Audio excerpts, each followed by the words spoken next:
Spanning the island to bring you the constant variety of sports, the thrill of victory and the agony of defeat, the human drama of athletic competition. This is Voice of Vashon's Live Sports. Good evening, Voice of Vashon listeners, and happy St. Patrick's Day as we come to you live here from Islander Stadium on Mercer Island as we prepare for a super exciting 2026 boys varsity soccer match. The Vashon Island Pirates travel to face the Mercer Island Islanders. Being with us on KDSH-LP 101.9 FM, Voice of Vashon, or voiceofvashon.org. Oscar Lopez, and then two, one to my left, one to my right. We've got a three-man studio of myself, a booth of myself, Jamie Lopez, and Tony Crudo. Jamie, your first match of the season. Welcome. Thanks so much. I'm excited to be here. I wanted to jump in and frame this for all the extras out there tuning in. This one I think needs a little context. I'm looking at this in terms of the schedule as the Rocky Four of the season. With Mercer, bear with me here, with Mercer Island playing the role of Ivan Drago today. It's a big program, it's a deep roster, all the resources you could ask for, wealthy community, top-tier coaching infrastructure, AAA student body to pull from. They are, by every measure, you have to assume the heavy favorite. And then there's Vashon, small but scrappy, they're unconventional, not built in the lab, they're built over time with grit and chemistry and a willingness to do things their own way. I think this is David versus Goliath, and I'm very excited to be here. Well, I think certainly hard to argue against Mercer Island being Goliath. I'm not sure instead of a 3A state champion. Had a very, very good season last year, and you can already tell watching these guys warm up. They are the real deal. These PNL players across the board. I think I was speaking to John Thomas before the match. I mean, he gave some kind of number of like 50 kids tried out from every grade. How reliable is that? We don't really know. But I wouldn't be shocked. Soccer's big here. It's a 3A school. Tony, what are you looking to see in this match from a Vashon standpoint coming against such a tough? I've never seen a team that we played that we haven't outplayed. This may be the first game. I'm not going to say it until I see it happen. But this is a team that probably can assert themselves against us. But we'll see. Yeah, I mean, I'm looking forward to it. Vashon starts the season with a draw, 1-1 against Royal. However, I felt nothing but positivity about that. I thought we played excellent, and they were great too. Really difficult opponent. You know, kind of built like your classic strong high school team, a really strong spine. They got a great center back, great midfielder, fast forward. You know, sort of the archetype that we had when we won state in 2019. And, you know, we're not quite like that. Our roster is quite a bit diverse. You know, we've got ability all across the field rather than just through the middle. But, you know, considering how physical they were in that match and how much they wanted to press us, no matter where we were on the pitch, we went man to man with them really, really well. Our aggression was more than probably I've seen at any point last year, and it made me really excited for what we can bring to the table this season. In this match, you know, we won't be facing any 3A team again for the rest of the season, let alone the 3A state champions. So how we set up in this match, I'm really curious to see, but it may be a bit of an anomaly considering the challenge that this opponent brings. You know, we do play Bainbridge, who are in 2A much later in the season, but, you know, when it comes to the games that actually matter, obviously, in state, those are just 1A teams. I think I heard you saying, and maybe both of you guys before the match, there's some familiarity between the players here. Like a lot of these people have met and played before on their club teams. Is that correct? Well, they're all going to be part of that EPNL system, right? Because in you know, a lot of the country is MLS next, but Washington is still sort of sticking to the EPNL program. And, you know, we've got players on PAC, we've got players on Seattle United, Washington Premier, I think a couple other clubs. You expect these guys to kind of be in that same realm. I know, Tony, you were talking about a bit like Eastside, Seattle United, Crossfire, like it's kind of, they all play in the same league. Well, it's an island in the center of 4 giant clubs. So that I know they're picking up quality players because it's pretty wealthy community. You have to have good money to play at the top level in the state. What's more interesting to me is watching how both teams are warming up. The Mercer Island team, everything's very small and tight. very tight. I mean, they're playing 15-yard keep-away games. Their shooting drill they just did, it was all within the 18. There's a lot of bodies in there. But if you look at the Vashon shooting drill, they're starting 30 yards out. So they're 10 yards outside the penalty area. So I think their view is that this game's going to be more widespread and that they'll be able to, use the field against the other team, where the other team is thinking, well, we're going to have this ball and 6 players around it, so good luck. Well, help me understand this. If you're Mercer Island, why do you take this game? Why are they out here? What's at stake for them and what's at stake for us? Well, rumor has it that, obviously JT lives on Mercer Island, and he's got a relationship with a lot of people in the school system. I think that relationship really helped him acquire this match as really a favor, because when you're looking at it from a Mercer Island standpoint, the only positive they can get out of this match is the potential for a good game to test their players. If they, as far as RPI rankings, which are really important to a lot of people because that dictates whether you host early state matches if you make it that far. In terms of RPI rankings for Mercer, this does nothing for them. Beating us, sure, we're a good team, but we're 1A. You expect them to win. But if they losing to a 1A team can really knock down your RPI in a way that losing to a 3A team wouldn't. So, I was talking to JP before the game, and he made a little note that maybe some of these guys don't even want to play this game, but they are playing this game, and it does count for their RPI, so they can't lose. So all the pressure on them. Mm-hmm. Well, I think one thing we have to remember, you said it just now, Oscar, the soccer community is actually a rather tight community. We know each other. We know the referees because we have the same ones. We know the coaches. And like you said, JT is from here. It's not unusual for him to probably run into this coach and say, hey, let's play a game. I have a good team. You have a good team. It'd be a great chance for both our teams to play somebody different. And I think he did, and I think the coach on multiple occasions said no. I don't think it was the coach who got this game. I think it was the athletic director. Oh, really? Yeah. Okay. Interesting. Well, I just know it's a tight community. People know each other. And so it's not unusual. It's going to be fun for the players. I know as a coach in a league, we just played everybody over and over and over again. Same team. So this is good. Yeah, as far as injuries go, unfortunately Jeff Nelson is still out for this match. I know we had positive news regarding him and the chance that he might be able to make this game. He's not been able to. He was in practice yesterday taking shots, but he did not fit enough for this match. So August Kampmeyer, after having a strong match against Royal, will return for that match. Avery McLean is still out. Riley Knott is battling the injury that he has had for a while. I mean, he's suited up. I imagine he'll get some minutes like he did against Royal, but he's still not 100% fully fit. Other than that, I'm not too aware of any of the big names being out. I mean, I think if I'm remembering right from the broadcast, Tony,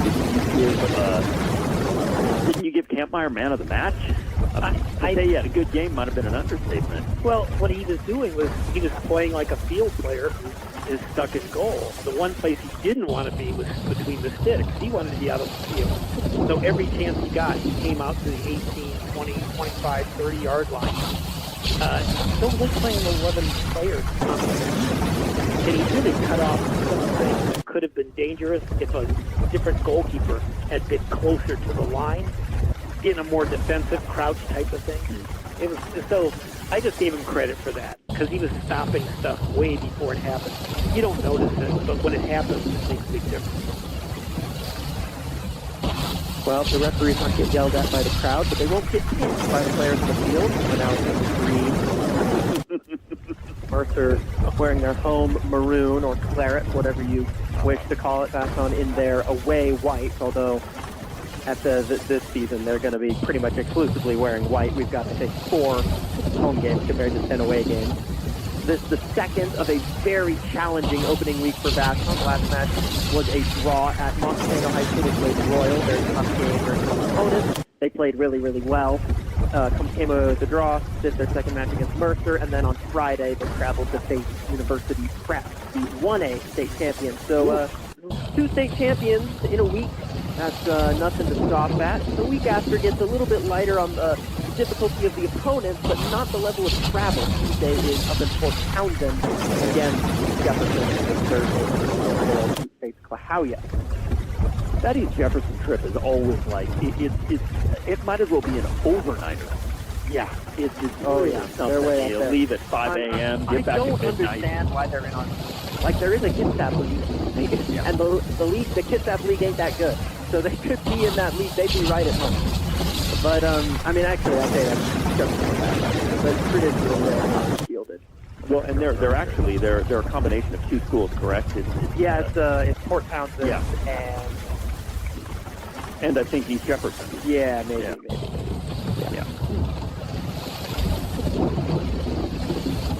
Clock says 2.5 minutes before kickoff, so they're going through the walkouts now. This is kind of fun. There's a lot of activity in this booth. Not only are we holding down one side, there's the PA announcers on the other side. There's another broadcast. Yeah, there's the Mercer Island High School radio broadcast team. I think we hijacked their room. To be honest, they were coming in looking. Hey, wait a minute. I feel a bit bad, but the only thing that's keeping me from really feeling devastated, this room that we're in is one of 3. On the door, it says visitor. There's also another room on the other side where the door says home, which they could be broadcasting out of. Yeah, why aren't they in there? That's a good question. Yeah. I think it's weird. Our room's bigger.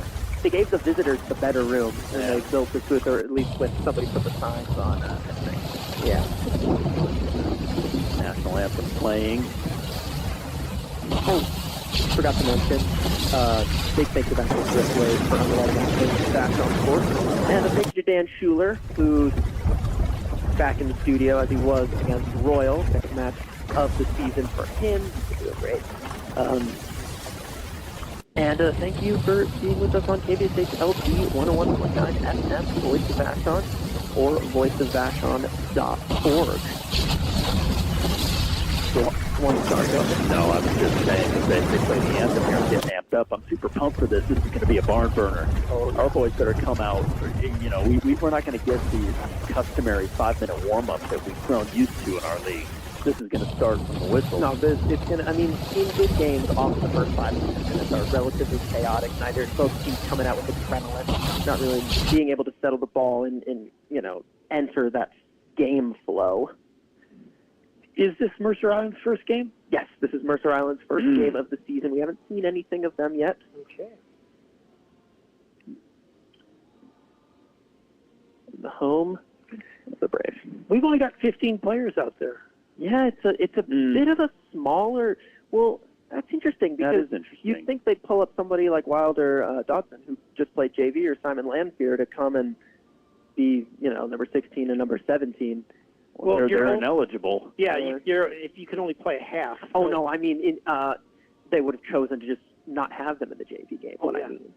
Well, I know when I coach teams that had that problem where we're a bit short and we're playing a tough game or a game that players could play in who normally wouldn't. I would play them half on the JV and I'd play them half on the varsity. You know, most of the time it'd be the second half of the varsity game if it went the way I kind of thought it was going to go. Well, I'm hoping I don't have too much trouble seeing the numbers from here. It's okay when they turn their back to me, although we are pretty far away from the field. This booth up and back rather than just up from the field. Yeah, as far as booths go, we've seen a lot in our time here. No, we've been around, nice and this is a really nice. The facility is quite good here, as you would expect. No surprise. Yeah. That's right. Rain seems to have increased slightly. Advantage Vashon. Why? I don't know. It's okay to say. Advantage Vashon. It rains more on Vashon. Yeah, right. Okay. Well, once they get out of the huddle, I can let everybody know who's starting on the field for Vashon. Got a couple more stragglers coming in. Oh, they got a whole situation down in Mercer. They're getting all... Yeah, mosh pit style. Well, they were watching the old Legion of Boom pre-match hype videos. The guy in the middle thinks he's Richard Sherman. It might be. We haven't seen him yet. Well, it's not. It's Matthias Paranud in the middle. Number 17? No, 10. No, number 10. No. You guys expecting any lineup changes from the Pirates? I'm not. I mean, we're not seeing any returns. I'm guessing. The main thing I'm curious about is how we shape our front four. Will Isaac Newcomb start in the middle behind the striker? Will it be Lewis Thompson in the middle behind the striker? Or will Lewis Thompson play striker? And will Mason Haynes drift out wide? Well, we're going to know in just a moment here. Ooh, interesting from Mercer. I was quite concerned about how to pronounce their senior goalkeeper's last name. I think Oleg Werwick is his name, but they bailed me out. They're starting the sophomore. Adam Kiviat is in goal for the Islanders. And for Vashon, August Kampmeyer, as previously stated, is in net. Caden Miller, Gavin Keenan, Oscar Cobb-Meigeter, and Felix Cobb-Meigeter is the back fourth, and Kenan Quill taking himself home in the midfield, and Gavin Keenan immediately off the kickoff, almost giving it away. It was pressure from Jake Weiss. As Kampmeyer goes long, that one's picked off in the midfield by Mercer Island, who looked to line one up from range early, and that shot is over the bar and out for a goal kick, and hopefully Vashon can switch on after that. They didn't even give me a chance to go through the lineups. So it is Quill Tegenfeld, Foman, Finn Kennan at the sixes. Just ahead of them at the 10 is Lewis Thompson. Right winger is Isaac Newcomb. Over on the left and on near side is Ryland Connaught, who, despite the injury, has started for Vashon. And Mason Haynes is up top. And we have an early goal kick for Vashon that Kampmeyer will send long in the direction of Haynes. First time ball won in the air by the Islanders. Coming back to retrieve it is the center forward Weiss. His pass takes a knock, and it falls to Felix Cobb-Meigeter. Goes back to Kampmeyer, who doesn't take any chances, sends it long early, takes a bounce in the midfield. Then there's Keenan hoisting it forward towards Haynes. The captain for Mercer Island, Kyle Cupich, stepping up from his center back position to clear it away for the Islanders. And as anticipated, the early moments of this match are a bit chaotic. Now here's Thompson, back half of the center circle for Vashon, squeezes it wide. I think he wanted Tegenfeld-Foman to miss him, but found Newcomb. Gave it back to Tegenfeld-Foman, too much pressure for him to handle, given away to the Islanders. Newcomb stepping up into a defensive stance, and Mercer Island will check it all the way back to their left center back. Haynes, the only Pirate up in the vicinity of the ball. Here's Cupich for Mercer Island, finds a checking run of their central defensive midfielder, who doesn't have much pressure. Thompson comes eventually. He'll launch it forward for the Islanders. Keenan calmly lets that one bounce, and Kampmeyer will let it roll into his box before picking it up ahead of the striker, Weiss. Kampmeyer now rolls it out for Miller. Here comes Weiss under pressure. Miller, excellent on the ball, stepping up. Oh, I jinxed him. Commentator's curse there. Caden Miller giving it away. Good sliding challenge from Felix Cobb-Meigeter. Last touch came off an Islander, and Vashon have a throw-in. You don't see that from Miller too often. No, but I will say we saw pretty much none of him in the Royal game. When they attacked, it was only down Gavin Keenan's side. Miller had to do no defending, and he didn't get on the ball all that much. I imagine he'll have to get a bit more involved in this game as the ball's back with the Mercer Island goalkeeper, Kiviat.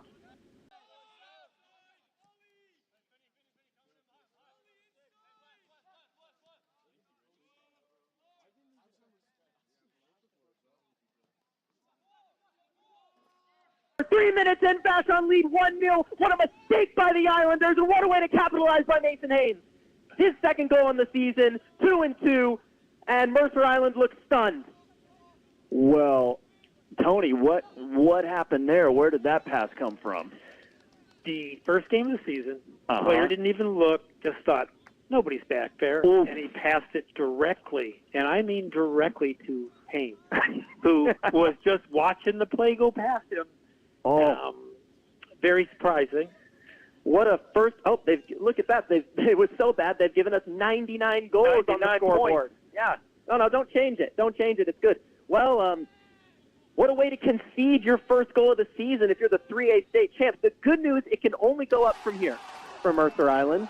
Yeah. And man, what a gift for Vashon. They will take it. Kickoff sent long down the left-hand side. There's Cobb-Meigeter again to win the header. It was a bit of a half-hearted effort. The ball will get back to the Mercer Island left winger. Cobb-Meigeter in retreat, but the flag is up on the near side for offside. It will be a free kick for the Pirates, just inside their own 18-yard box. Cobb-Meigeter has a lot more explosive speed than what I saw last year. Watching him get back. Oh, yeah. He's a real athlete. I mean, those Cobb-Meigeter genes are good. But he's even comparing him to his brother, obviously Oscar had to deal with that collarbone injury. Felix has been practicing, playing. He has not been hurt, and he is in good shape. He struggled a bit against Royal. His passes didn't really find the mark, but defensively he's quite strong. That's a good header down the right-hand side from Thompson, forcing the left center back of Mercer Island into action. His clearance went straight up in the air. Second ball finds Finn Kennan, who, excuse me, that's not Kennan, that's Thompson. Now here is Kennan, giving the ball to Keenan. Overhits his pass back to Kennan. Now Mercer Island can look to go the other way inside the center circle. Recovering is Ryland, not with a late challenge, but the ball's with the center forward, Weiss. Referee plays advantage. Now with the right winger of Mercer Island, looks to feed one across to the left winger. Clearance by Cobb Iger is not great. Still in the 18-yard box. Vashon can't get it clear. Still bouncing around. Eventually it finds Caden Miller, who puts his foot through it, sends it towards Haynes, who's battling up against that left center back who assisted him for the first goal. You're just joining us. We are 5 minutes into an already electric match between the Vashon Island Pirates and the Mercer Island Islanders. 1-0 the score. Vashon took the lead after a ghastly mistake made by the left center back of Mercer Island. Gave it straight to Haynes, who could only find the back of the net. Thanks for being with us on KVSH LP 101.9 FM, Voice of Vashon, or voiceofvashon.org. The ball's now on the near side with the Mercer Island right back, Dylan Jones. Now Cupich. Back to Kiviat in goal. See, now he doesn't want to pass it. Yeah. He didn't go that way. Yeah. Vashon, comfortable sitting in a mid-block. You can see they're in a very defined 4-2-3-1 shape.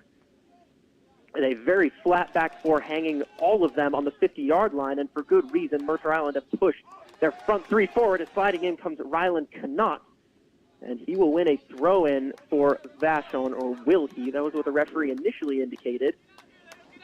Looks like his assistant went with a different call, and the referee goes with the assistant on this one. Throw-in will be for Mercer Island on the near side, deep in their own half. Sent forward by Cupich. Good arm. Header won by Finn Kennan in the midfield. Taken off with the foot of the right back, and now here's Thompson sliding down. He tried to feed it into Haynes. Too many claret shirts around him, and now Mercer can look to go the other way. They want to get it through to Weiss, but Keenan was aware to the danger and decides to go better safe than sorry. Touched out by Gavin Keenan. Well done to stick with the center forward Weiss. Mercer Island have a throw-in. It's with their right winger, Hudson Kernet. He will leave it for Cupich, who migrates all the way up from center back. Seems like he's got a long throw. Yep, they're lining up for a long throw. So it looks like Kyle Cupich has been watching a lot of the Premier League, and he'll send this one in. Long arm by Cupich. Arcs down towards the top of the 18-yard box. White shirt's the first one there, and then crunching in comes Felix Kopp-Meigeter. That was legal. He got the ball, but he sent his man down to the turf. And it'll be a throw-in now on the far side for Mercer Island, and Cupich will come across for his routine again. I think he's too far.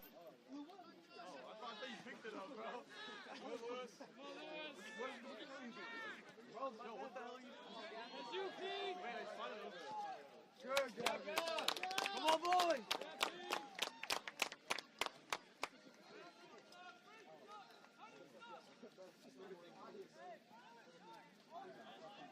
Here, though, ball now on the near side with Mercer down the right-hand side for their right winger, Curvett.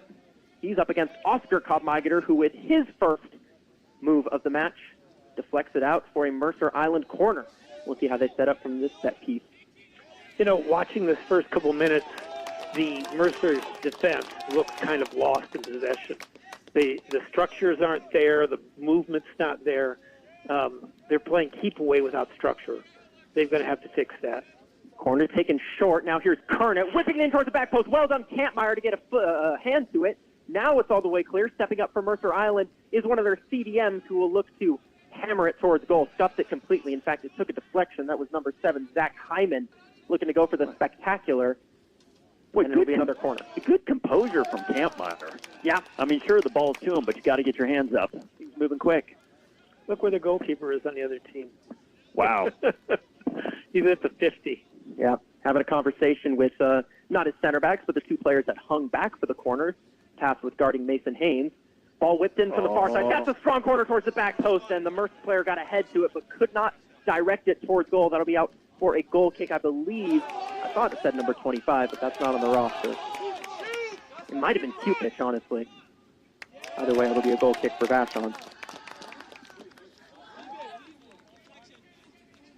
I mean, is this how you expected this match to go, Tony? They still haven't changed that. We have 99 goals, by the way, on the scoreboard. Yeah, the game pretty much looks exactly like I thought it was. Vashon's a very good team. They have some good players, and they're big and strong, and they can withstand a lot of pressure. So I didn't expect them to collapse or give up, 2 goals max. But this other team is pretty darn good. Ooh, almost in there down the left-hand side was Mercer. It was left center back Noah Zenden who won it ahead of Mason Haynes, and he sprung the attack for Mercer. Miller was in the right place to usher it out for a goal kick. And the difference here, I think Vashon have decided to just go long with their goal kicks. Yes.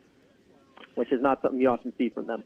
Well, the other team is throwing 4 people forward all the time. There's just, it's not a 2 men standing up there hoping for the ball. They've got 4 guys almost all the time as soon as they're in the attack. So they're going to have to bring some midfielders back. Thrown to come for the Islanders on the far side. Taken quickly, checked down to the left winger of Mercer. Islander gives it back to the fullback, touching it over the head of Cobb Meigeter. Miller comes across to try and intervene, and he does very well, winning a goal kick for Vashon. I'm always amazed by Miller. I never think he's going to be successful, and he's almost always successful. Yeah. I mean, it seems it has sort of fallen into a rhythm of just, that's a dangerous pass, though, from Miller. Ball now at the top of the 18 with Mercer over the head of the intended target for the Islanders. Now with Connaught cutting inside away from Kernet. Connaught will look to fire one into Haynes. He's got Zenden on his back. Thompson up to win the second ball. Sends it in the direction of Newcomb, who over the head of the left fullback wins it. Isaac Newcomb on the right-hand side doesn't have much help, and so he does with Tegenfeldt-Foam. A good run, good pass. So Tegenfeldt-Foam is surrounded by 3 Islanders and succumbs to the sheer numbers of the Mercer Island press. Given away now. Down the left-hand side go Mercer until it's given away by them. Thompson now gets hit from behind. Referee says play on. Across comes Oscar Cobb Meigeter, and it looks like he will have won a throw-in for Vashon. Yes, he has. Mm-hmm. But, yeah, I mean, this game at any point has the potential to just spark into nothing but fire. Both of these teams incredibly fast. You can see that the pace of this game is one that, I haven't really seen from the Pirates in the years that I've announced them, and it's because of the speed of the opposition. As Newcomb tries to float one towards the back post, it was a good idea to try and reach Ryland Connaught, but across came the right back for Mercer. Now their right winger, Kernet, recovering his Connaught to do his defensive duties and touch it out for a Vashon throw. That was the right back, Dylan Jones, with the tackle on Connaught. So it looks like Cupich just takes all their throw-ins, even when, they're inside their own half. He's not going to be trying to send it in the 18-yard box.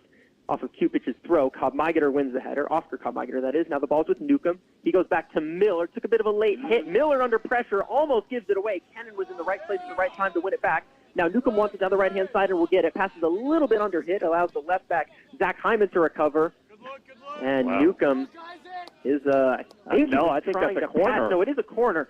He was trying, I think, to send it forward to Haynes. It took a deflection. Referees signaled for a corner, and that's what Vashon will get their first of the match. Man, we're already 12 minutes in. It feels like the game just started. Oh, man, we were up almost 100. Now it's tied. It's 0. Yeah. They can't figure out the score. But for those of you just joined, took an early 1-0 lead thanks to a poor back pass by the center back.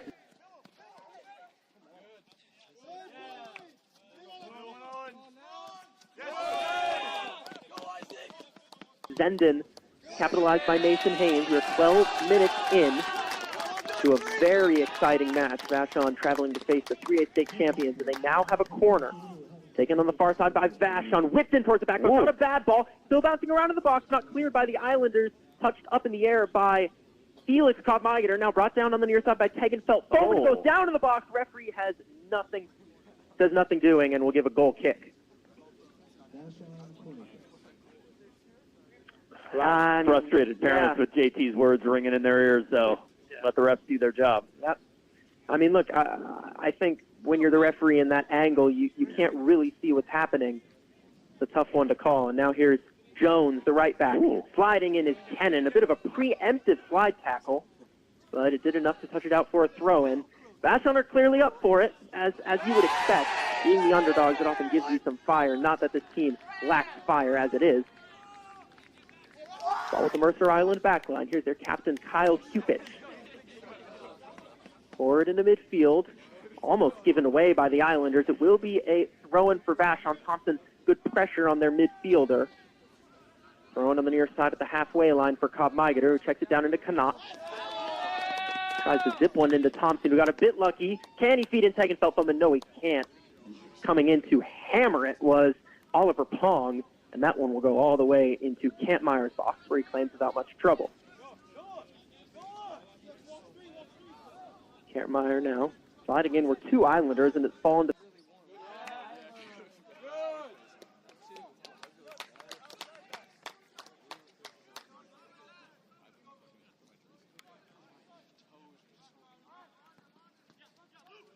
their midfielder inside the center circle, who goes back to Dylan Jones. Now again with that central midfielder, Zach Hyman, who occasionally moves across to left fullback. Got an interesting setup here, Mercer, that they're playing clearly with a right back, and Dylan Jones has been hugging this near touchline on and off the ball, but they don't quite have a left back. And I can't tell if they're playing with, like what do you think, Tony? Are they playing with a back three and they're just spreading them extremely wide, or what? I think that their go-to is a flat back three, but they change all the time. They're not keeping. They're using the minimal number of defenders that they have to. So if Vashon leaves one player up, they put two back. If Vashon puts two up, they have three back.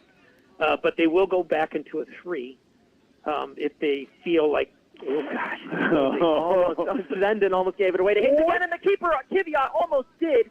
Hanging on to it. Mercer being really lax with the ball. Now Connaught, couple of step overs, corner to the 18. I think he was going for goal. I think he was. That one deflects out for a Vashon throw.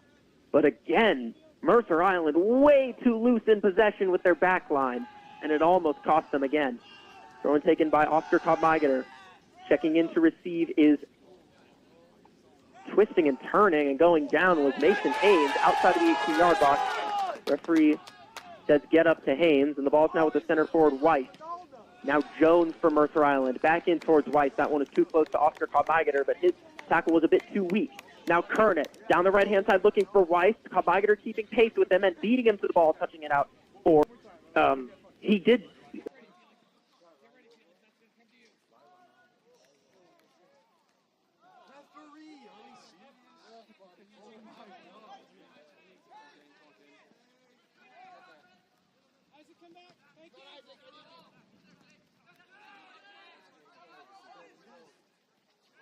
Was a gifted a pass, but he finished it really well. Yeah. He didn't take any time at all. He took one touch, top corner from about 20 yards out.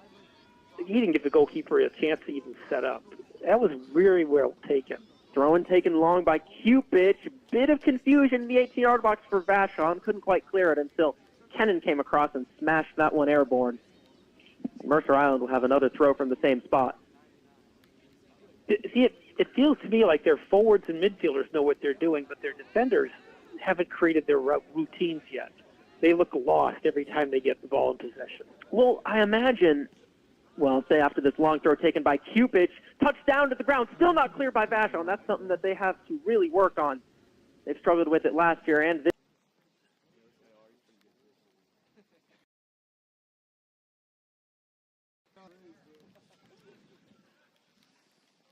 this year is clearing out of their 18-yard box and winning second balls.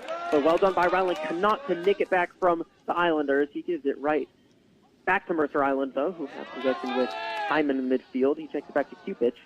But on your point, Tony, I imagine, maybe this right center back is really just a straight-up right back with his club. Or maybe he's a right midfielder, Yeah. As Cupich has gone all the way forward. No, he hasn't. That's someone else. Excuse me. The ball played in towards the back post from Mercer Island, easily dealt with by Felix Kampmeier. Not once, but twice. Stepping in is Thompson, trying to get involved. Can't take it off the foot of Oliver Pong. And miscommunication between him and the left midfielder of Mercer will give Vashon a throw on the far side. So potentially their defenders are playing out of position, right? And it's not the same system that they're used to, whereas if you're a winger or a center forward, it's kind of just you do your job. Like maybe you check it a little more, but It could also be that the players they lost from the state tournament team were defenders. And this is last year's JV defenders because they had to bring them from somewhere. But they just don't look, the front six look like they're on the same page. The runs are happening, the passes are being made. But if you look at the back group, they don't look like they are confident about where everybody's supposed to be. I mean, they're spreading out like big spaces, but they're leaving huge gaps if they make a mistake. First substitution of the match made by Vashon. Yvonne and Shrestha replaces Ryland Cannot, and then the two wingers switch sides, so Newcomb will be the left winger and Shrestha will be the right winger. Now the ball in the midfield with Mercer Island and Bridge Gary. Checking back to receive it is Tyler Shelton.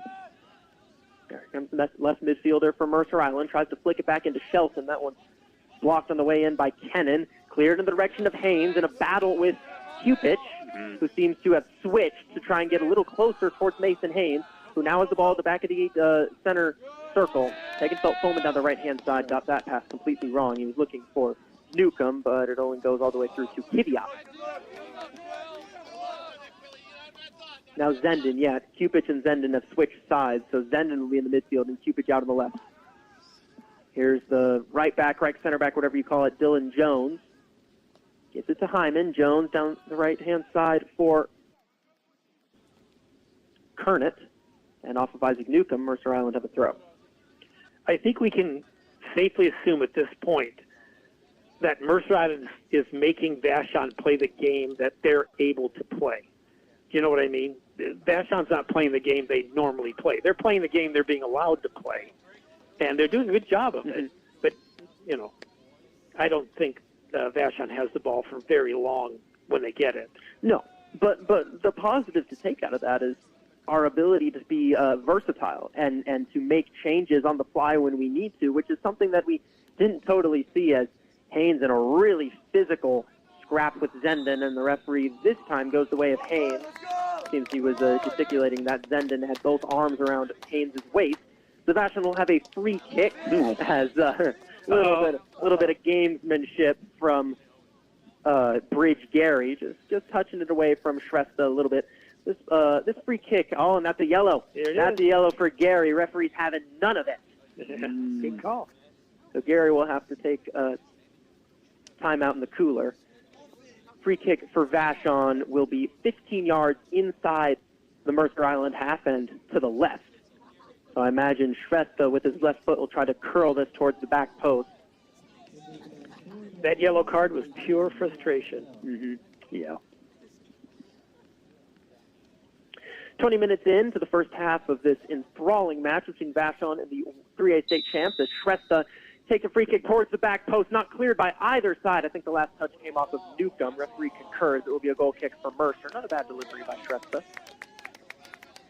Thank you for being with us on KVSH LP 101.9 FM, Voice of Vashon. For Voice of Vashon, Mr. Lopez, Jamie Lopez, Tony Crudo here in this beautiful booth at Islander Stadium. Dan Schuler back in the studio on Vashon, making everything rug. Big thank you to him. And a big thank you to Vashon Thriftway for underwriting all things Vashon Sports. Goal kick taken by Mercer into Cupich. Goes across to Zenden, whose poor pass is the difference between these two sides. And as you say, Tony, a very good finish from Mason Haynes, but he got in that position because of an absolute gift given to him by Zenden. Now, trying to cut in is Kernet. Tegenfeld-Foman held his ground, allowed Kernet to get the ball to Hyman. Excuse me, not Hyman, that's Pong. And now we'll go back to Cupich, all the way on the far side of the pitch for Mercer Island. He looks to send one long towards the cutting run of Kernet. That header's won easily by Keenan. Stepping in is Newcomb, but the ball's back with Mercer Island and Jones. Now Hyman. Across for Shelton, who finds a really lovely forward ball down the left-hand side into the box from Mercer Island. Deflected away by Vashon, but it falls to Hyman at the top of the 18. He turns away from one, but that's a second good block by Tegenfeld-Foman. And now Haynes again in a majorly physical fight with Cupich, and he's gotten it down the right-hand side for Thompson. Overlapping run made by Shrestha. Thompson holds onto the ball and then plays it behind Shrestha and out for a Mercer Island throw. That could have been so much better for Vashon. Yeah, that's good D from the Mercer Island number 17. I don't know his name there, but did a great job holding up Thompson. And Vashon almost, they did get played through earlier down the left-hand side. A good ball into Bridge Gary, who just couldn't pick out any players in the middle. Now stepping up is Cobb Meigeter, finds Newcomb, his first touch since switching over to the left. Ball's with Miller now. Moving forward down the left-hand side is Oscar Kopmeiger. He loves to get adventurous. He's inside away from Curvet, then plays a bit of a hospital pass in the Tegenfeld-Foman. Sliding in to get there is Shelton, who goes down the left-hand side looking for Weiss. Caden Miller, good positioning. Now sprinting onto the Mercer defender, getting Kampmeyer gets crushed. Yeah. And that'll be another yellow. He got decked. That was a late challenge.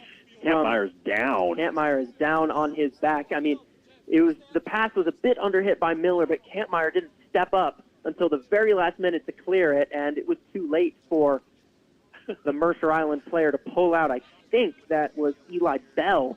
What do you think was going through Kampmeyer's head? It seemed really odd that he didn't step out. Yeah, I mean, just got his angles wrong. I think he misread the trajectory of the pass. Kampmeyer's back up on his feet. It looks like he's going to be okay. Actually, didn't end up being a yellow. No. Well, the guy was flying. I don't think Kampmeyer's played against somebody coming at him that fast. That guy was quick.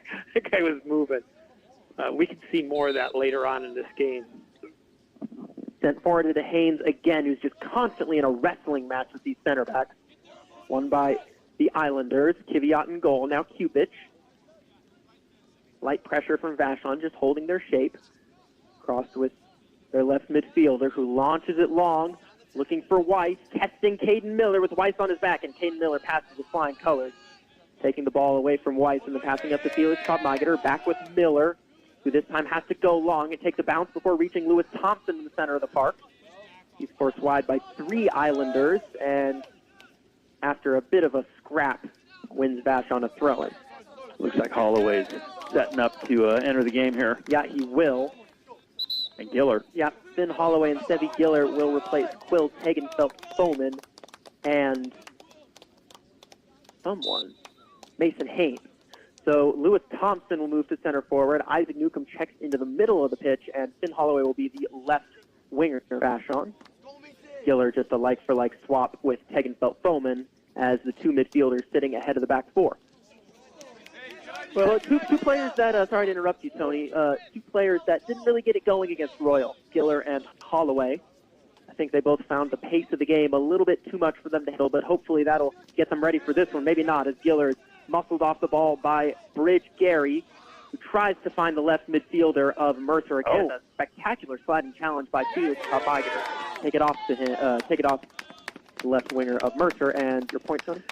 Basically, Vashon's trying to hit a forward, hold up play, run past him, or lay it back for the second player going past. Completely different style than I've ever seen them play. They're just having one guy up front, and they're trying to hit him and then run off of him. Yeah, it feels like more of an old school, hold up striker, flick it on. Yes. As Mercer will win a corner kick off of Caden Miller. This will come on their left-hand side.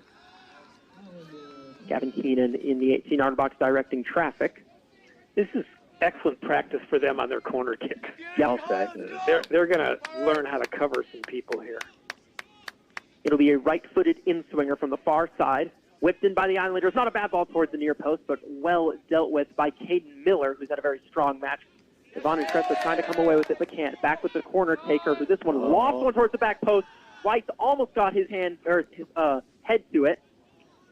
Kernet has it taken off of him by Kopmeiger, who does well to find Finn Holloway, who's got some space to work with. Running with him is Isaac Newcomb. It's a 2-on-2 until the players recover. Newcomb's offside. Holloway waited too long to play that pass, and Newcomb shooting anyway and sending it wide. But not a bad counter. It's good. That's how they're going to score. If they're going to score goals, that's how it's going to happen today. Yep. Just under 13 minutes to go in this first half. They finally got the scores right on the scoreboard, which reads 1-0 in favor of the Vashon Island Pirates. Nathan Haynes, the only goal scorer on the season for Vashon. He takes his tally up to 2 as again a long ball sent towards Jake Weiss. And again, the center backs deal with it. It's Caden Miller to come across and send it out for a throw-in. So they've been sending long balls. Yeah, it hasn't been working, to be honest. No, and they got to switch it up because our center backs are up for it. Yeah. Weiss has not been getting away from either of them. He's gone both sides, and it hasn't worked out either time. It's very hard to send a ball through from a defensive position. Much easier from the midfielder, so those are the people you want serving balls to your running forwards. Lewis Thompson doing just enough to get a toe on it, but He will send it out for a Mercer Island throw near side right at the 50. Here's Dylan Jones. Faked to Weiss and then went to Hyman, who checks it back for Jones. Heavy pressure coming in from Finn Holloway. Sent down the right-hand side, looking for Kernet, who's pushed off of it by Cobb Migater. His throw is quick into Keenan. His pass back to Cobb Migater takes the knock, and Vashon have another throw.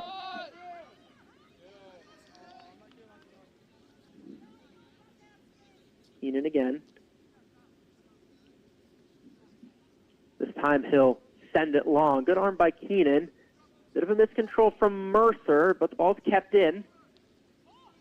Kennan under pressure goes back to Keenan, who only has time for one touch, which he gets into Cobb Migater, and then Thompson beating Shelton to it. Gives it to Newcomb, whose first touch let him down. Now here's Shelton. And under pressure, he checks it back to Hyman in midfield. And now all the way back to Cupich as Mercer settle into their back three. Checking in to receive the ball in the midfield is Tyler Shelton for the Islanders. Now the center back, Zenden. Into Hyman. Vashon in a good defensive formation, not allowing too many gaps for Mercer to get through.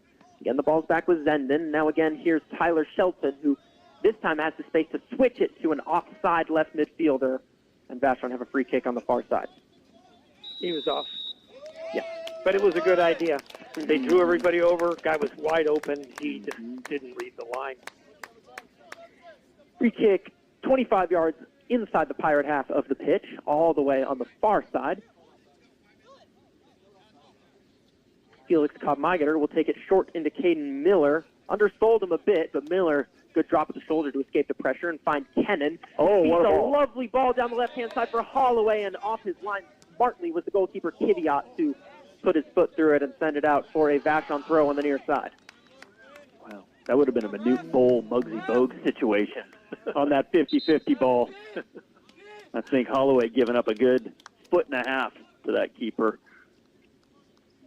Well, he had a nice touch. Yep. He had a nice touch, a nice run with the ball. That was good. Last action of the match for Finn Holloway and Sevi Giller, who come off, replaced by Tegenfeld, Foman, and Knott.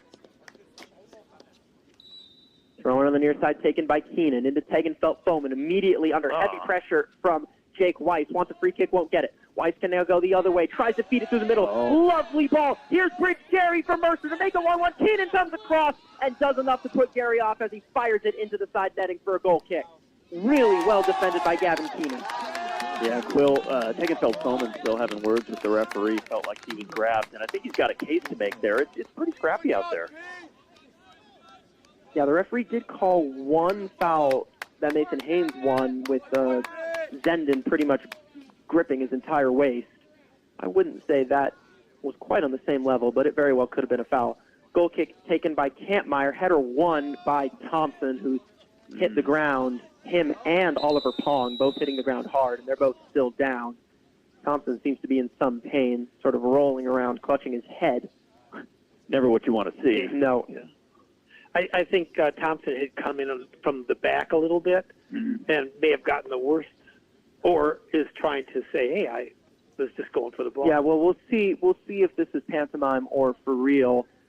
I tend to think that this is for real, considering there's not too much of an advantage to be gained here if the ref gave a free kick. Yeah. Well, I think he did. He gave a free kick against Vashon. Oh, really? But, yeah, that's the call. But like I said, I think that Thompson came in a bit late. Still going for the ball. Nothing dirty about it. Nothing like that. He just wanted to get to the ball. Well, both teams will have an opportunity to speak with their teammates and their coaches as both players receive treatment. Again, Thompson and Pong, the two down.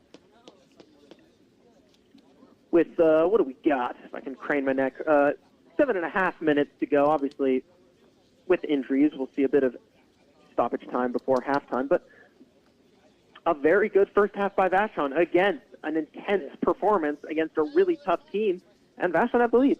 Well, they're not playing the game they want to play. They're playing the game they can play. They're being allowed to play, which is a counter-attacking game, hitting the forward, running off the forward.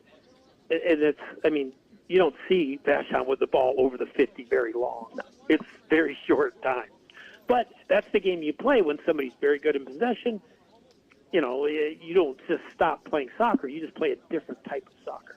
And they've done a good job. This is very flexible. This is it's nice to see this because they're getting stronger on the corner kicks. They're transitioning quicker. They're playing off their forward, and they're getting the ball out of their penalty area quickly. I mean, we're not going to see a lot of that during the season. Yeah, they certainly won't be tested quite like this again, I don't think. No.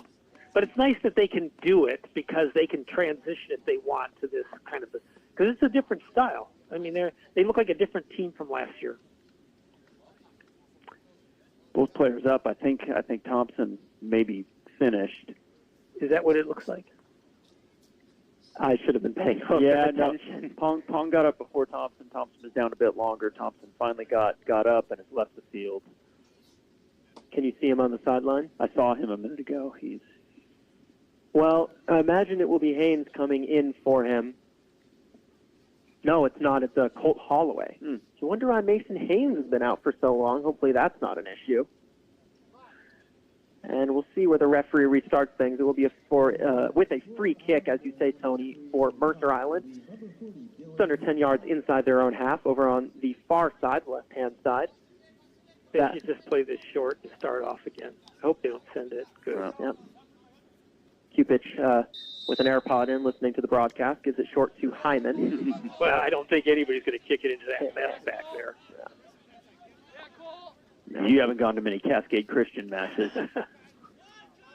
Zenden forward, good first touch by Hyman in the midfield. Checks back to a new entry into the match. That's Dylan Hall playing at right center back. Now Zenden across to Cupich. Pressure coming from Colt Holloway. Across to the left midfielder of Mercer Island, who sends it forward to their left winger up against Felix Cobb-Migater, cutting inside, forced backwards by Cobb-Migater, Tegenfeld-Foman, and Newcomb. Good team defense by the Pirates as it goes back to Hall. Lovely ball in by him, looking for the left midfielder, making a run that was Bridge Gary, well defended by Caden Miller. Now the ball's with Shrestha. Good move by him to escape the first. Can't get away from the second, but there's Felix Cobb-Migater to launch it long for Vashon. Second ball picked up in the midfield by Tegenfeld-Foman. Now here's Newcomb. His pass short, couldn't find Shrestha. And the ball's back with the goalkeeper of Mercer Island, Kiviat. Now Shelton, able to turn. Pirates hanging back. Backline drops in anticipation. The ball sent forward by Mercer Island and off his line, as he did so excellently against Royal, is August Kampmeyer to clear it. Picked up in the midfield by Newcomb. Good first touch by him, but Vashon don't have numbers. Newcomb does well to hold it up and then spread it wide on the far side for Shrestha. Overlapping run made by Tegenfeld-Foman. Shrestha ignores him and cuts it in for Kennan. He fires one across into Knott. Good ball. Referee wants, the fans here want offside and will get it. Referee took a minute to check on his AR, but now we'll blow the whistle for offside. That was nice. We kept the ball on this side of the field for a few touches. That was good. You know, defensively, you wrap the ball around the back because you're trying to get the ball into the center. You're trying to make penetrating passes, and it looks like the other team has started to figure that out a little bit and not just focus on keeping the ball, wrapping it around all the time. They keep looking for a penetrating pass to beat numbers. Ball with Shelton. Mercer still deep in their own half. Vashon very comfortable in sitting in what is a back four, sometimes a back five, depending on how the wingers drop. Now it'll be sent long by Zenden. That pass not his best. Picked up easily by Miller. Touches it forward towards Tegenfeld-Foman. Didn't quite know where the ball was, but is able to get his boot to it. And now Tegenfeld-Foman has gone down. Referee waits and then blows his whistle. It looks like he caught a late boot to the chest. Well, Tegenfeld-Foman, he's already sat back up. I think he'll be okay. It's been a physical night for Tegenfeld-Foman. Yeah. Not the biggest player of all time, but, not tiny.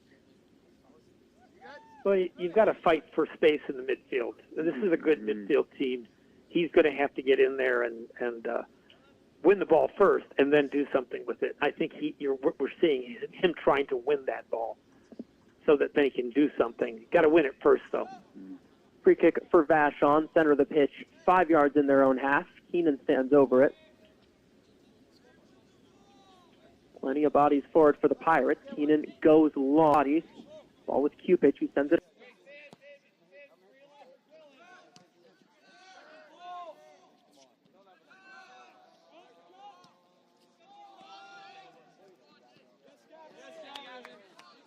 2 minutes left on this half stop. The remainder of the time will be kept by the center official on the pitch.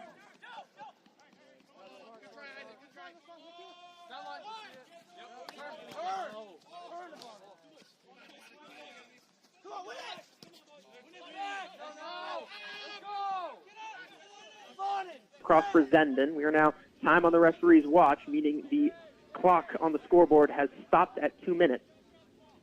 Sent long by the Islanders. Easy header won by Keenan. Second ball sent back in by Mercer Island with the center midfielder, the right winger, Kernet. Keenan, good physical play, escaping 2 and then 3 and then a blip. And the ball comes out for a Mercer Island throw. Keenan just ran right through Dylan Hall. Now the ball's with Bridge Gary, who gets a knock from behind. Referee says nothing doing. Gary hit the turf, but ref says play on. I think it was a good shoulder-to-shoulder challenge by Gavin Keenan. Clearance from Vashon, though, only as far as the left center back of Mercer Island, who can again look to run at the Pirates' back line. Ball with Kernet, who can't control it. Now on the left-hand side, here is Ryland Knott, surrounded by 2, and does well to escape them both. Knott feeds it towards Newcomb. Couldn't get it past Hyman. Now here's Shelton. Out for their left winger, who again is in a battle with Cobb-Migeter. Dragged down to Felix Cobb-Migeter, and the referee will give a free kick again. Felix Cobb-Migeter winning that battle on the left-hand side. Seems a risky play from Cobb-Migeter to stay down and hope the ref's going to give it to him. Yeah. Now you got to get up. I mean, if you get back up, though, it's like less likely that the referee will give it. Looks like Oliver Pong is going to come back in for the Islanders, or at least he's standing up talking to a coach. Free kick will come from Kampmeyer. Colt Holloway is still presiding as the Vashon center forward. No sign of Mason Haynes. He went off a while ago and has not come back on. Good turn by Shrestha on the far side, and then he's cut in. Ivan Shrestha put a little too much to the midfielder, had to slide in, but Mercer can clear it. Up goes Keenan to win the header, then Kennan. Bit of a dangerous pass backwards. Cobb-Migeter deals with it. Now again, here's Shrestha on the right-hand side. Goes down from a challenge from behind. Referee says play on, but it just goes out for a Vashon throw-in. Ball on the far side, right at the middle of the pitch. Shrestha has been good since coming on, and looks like someone's preparing to check in for Vashon. It's quite far away. I can't quite tell who that is. I think they gave it a free kick on Shrestha. Oh, they did? Okay, yeah, it is a free kick for Vashon. Far side, halfway line. It almost looks like McLean. No, who's that? That's Sevi. Oh, yeah, Sevi Giller coming in. Who's he replaced, though? I can't tell. Did anyone come off? Looks like Finn Holloway's in as well. maybe we're playing with 12 players. Yeah, I've completely missed 2 players have come off. Well, if Sevi Giller's in, I'm assuming it's Ben Kennan who went out. Looks to be. No, he's still on the pitch. Yeah, we've just put everyone in. Now here's Newcomb. 3 players around him, and he's given it away. Mercer Island can look to go the other way, but a good tackle by Sevi Giller ends up falling into the hands of the goalkeeper, but he did enough. All with the Islanders. On the right-hand side is the center back, Zenden. Now Cupich. Zenden again. Light pressure applied by Colt Holloway. Zenden will go long. Cobb-Migeter, Oscar Cobb-Migeter, that is, able to deal with it with a header, but Shelton wins it back. Now here's Bridge Gary forward into Jake Weiss up against Cobb-Migeter. Weiss turning, goes for the shot, easily blocked by Cobb-Migeter. It was a bad angle for Weiss. Now Hall into Kernet, has it taken off of his foot by Cobb-Migeter. Knott is able to keep it in right by the corner flag.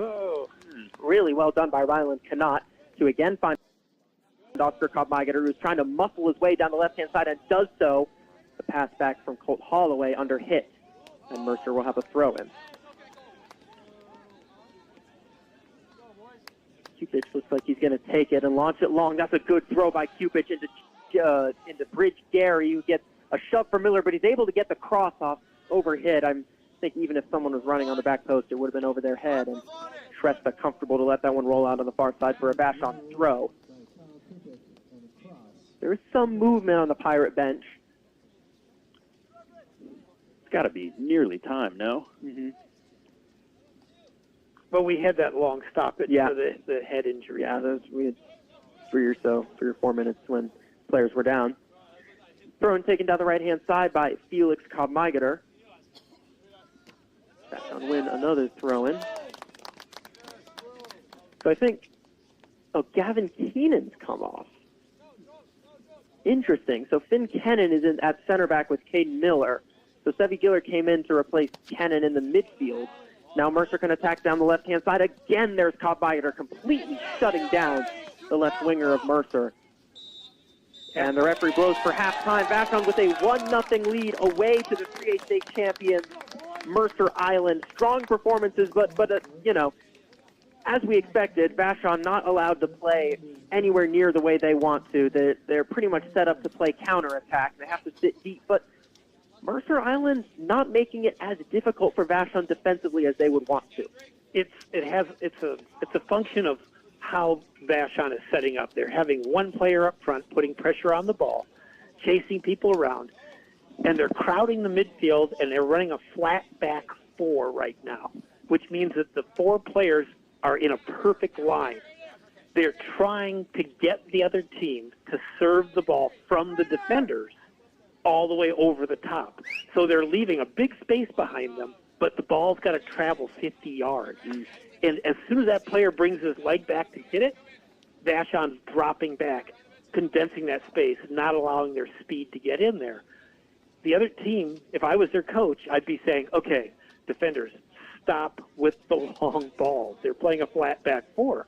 You have to find the midfielders, who then have to draw the defenders toward them and then find the players making crossing, breaking runs. And what would you be saying right now if you were JT? I would say watch out for their midfielders, because if they start serving, if they're able to get the defenders, give the ball into the midfielders, what's going to happen is that space becomes a danger to Vashon then behind them, because the player just has to do a 5, 10, 15-yard pass to get into the space. It's easier to connect up. There's nothing worse when a forward, and you can see them doing it, their forwards are turning like they're at a starting block position almost, saying, serve the ball in. Look, the space between us and the goalkeeper, that's 35 yards. Serve it in there. So the defenders are looking up going, yeah, if I can drop that ball in 35 yards, open space. The problem is, as soon as they bring their leg back, Vashon drops back, condenses the space, and the forwards have got no place to go. They can't get it. So they need to do what Vashon's doing. Hit a forward, lay it back to a midfielder, find a second forward making a run. And I think that starts for me at the top down. Like what Jake Weiss is doing as the center forward for Mercer, it ain't working. No, he's just running. He's just running. He's doing straight cardio. Yeah. So he has to be a little more intelligent with his movement and how he asks for the ball. I haven't seen him check in once. Well, the Vashon's loading the midfield. They're loading the midfield. There's a lot of bodies in there. It's an early game. They don't know how to work together yet.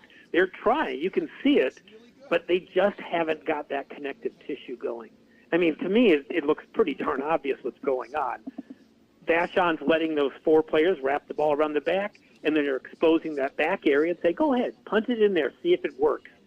They're super fast, but they're using them the wrong way, because we're not slow. We're pretty quick, too.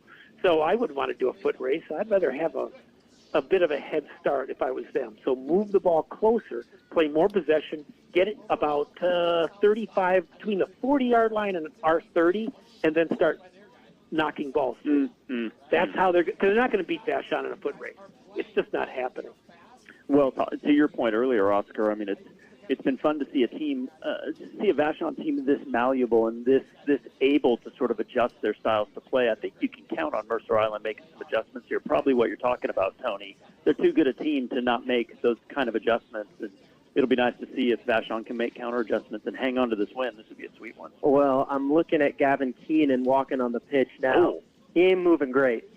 I mean, he's got a roller on his right quad, and he's stepping a bit weird. He did come off at the end of that first half. He got replaced at center back by Finn Kennan. That is not a player you want to lose. No. And we've already, like, a lot of injury questions. I a little bit wish I was down or we had one of those sideline reporters that we could call into, because we don't know what's up with Keenan. We don't know what's up with Thompson. We don't know what's up with Haynes. A lot of people have come off where it doesn't feel like they should be coming off. Keenan is bouncing around a bit. so at least he's on his feet. I think I'd really like to see Newcomb put himself in positions where he can drive into space. Now, I was talking with the varsity assistant coach, Jamie O'Neill, before the match, and we were talking about how Isaac Newcomb played most of the Royal match at the 10 rather than out wide. He started this game at right winger, but kind of quickly moved into that center role, then shifted out to the left. And it kind of seems like the coaches view him as someone who can play across that, not front three, but the three that sits behind the striker. And I said this before, I'd really like to give him an opportunity to play him at right winger and keep him there.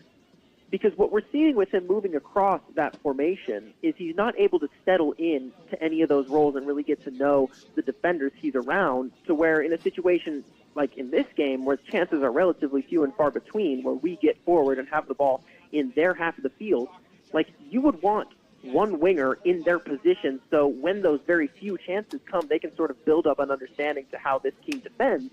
So maybe you get the ball to Isaac Newcomb, and this, we're in the 70th minute, but this is his 5th time running at this defender, and he can kind of learn, okay, this is how it's going to go. And he's such a strong player in the open field. He's going to get by that defender at some point. But it feels like when we just shift him across like that, he doesn't quite have an opportunity to find his feet. And when he gets the ball, sometimes he makes a good pass, sometimes he loses the ball, but it doesn't feel like he's settling in anywhere. Well, I mean, if you look at Vashon's best stuff was when Haynes was up top, and they were hitting him, and he was fighting like a madman to hold up the ball, allowing his players to catch up.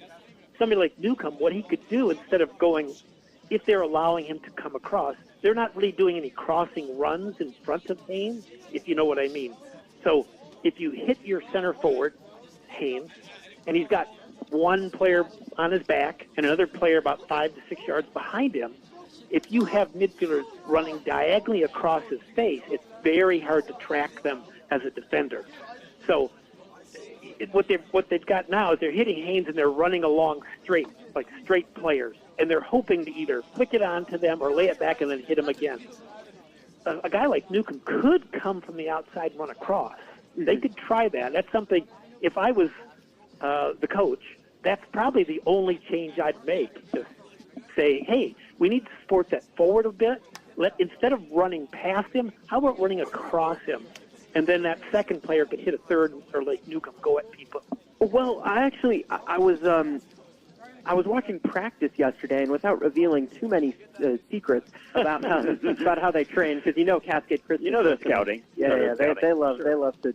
They came to our game, like some of our earlier games last season, to scout us out. Oh, did they? Yeah. Say what you will, it paid off. It paid off.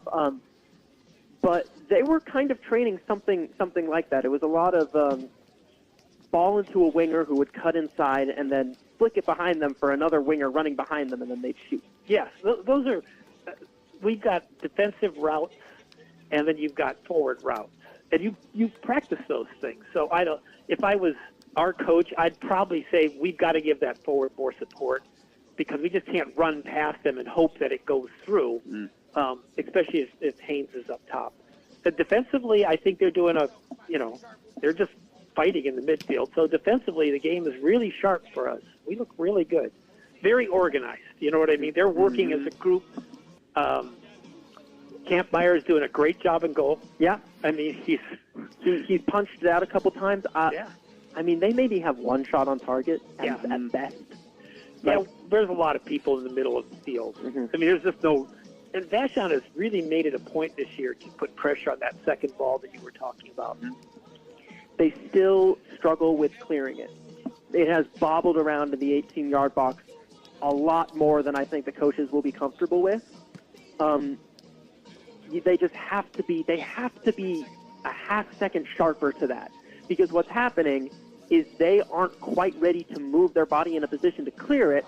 So when they see the ball bounce, they're sort of stretching their leg at it. So they can't get full purchase, and the clearance ends up going who knows where. Yeah. They have to be that half-second sharper so they can take the step before their mark, and they can put their body in a position where they know, okay, I can just hoof this thing. Well, a lot of the soccer, a lot of a game is all about starting position. And when I say starting position, it's where are you in relation to the ball? Right now, Vashon's doing a pretty good job of having excellent starting position. Unfortunately, the other team is a good team. And so even though they have a good starting position, they can get there, kind of like the Royal game. The Royal did the same thing. They had great starting position. They just didn't do much when they got to the ball. They just basically separated us from the ball. That's kind of what's going on out here, to be honest. Well, our defenders are separating them from the ball. We don't get it and then make 10 passes. We just make sure that their player can't do anything with it. Mm-hmm. That's a big difference. Well, the teams are huddling up. I think this might be the first time we just did go to break. We talked right through it. But, I mean, you got 3 people in the booth and a cracking game like this. Well, it's hard to even want to go to halftime. We're 4 years in. What are we going to do? We're going to pass back to Dan Schuler, who's going to roll some, deep fish cuts, some Grateful Dead off that second album.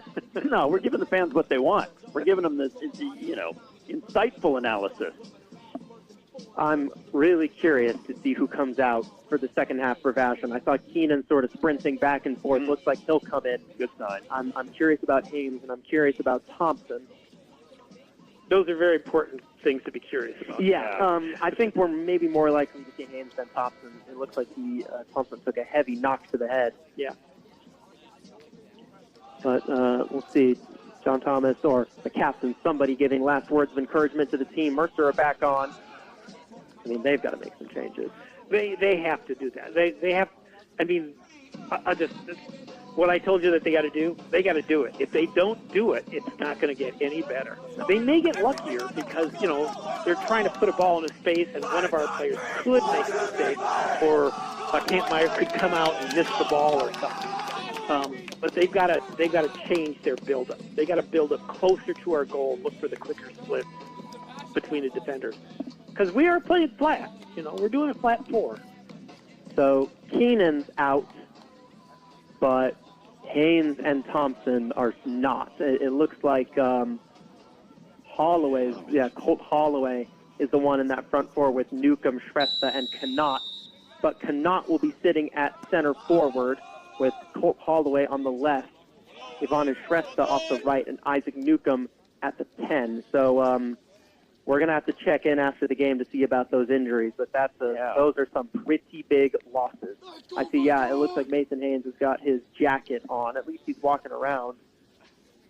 The second half is underway. We thank you for being with us on KVSH LP 101.9 FM Voice of Vashon, or voiceofvashon.org. If you're just now joining us, Vashon in a tense match between the 3A state champions Mercer Island. Second half just started. Vashon leading 1-0 courtesy of Mason Haynes, who has come off midway through the first half and has not returned. And now Vashon can look to attack down the left-hand side. Passes a little bit behind Colt Holloway. Tried to feed it back to Isaac Newcomb, who gave him the ball, given away. But Holloway's physicality is enough to force that touch from Mercer Island defender, and Vashon have a throw on the far side. When you went to practice, did you notice them running the flat backs? They didn't do any defensive work at practice. Okay.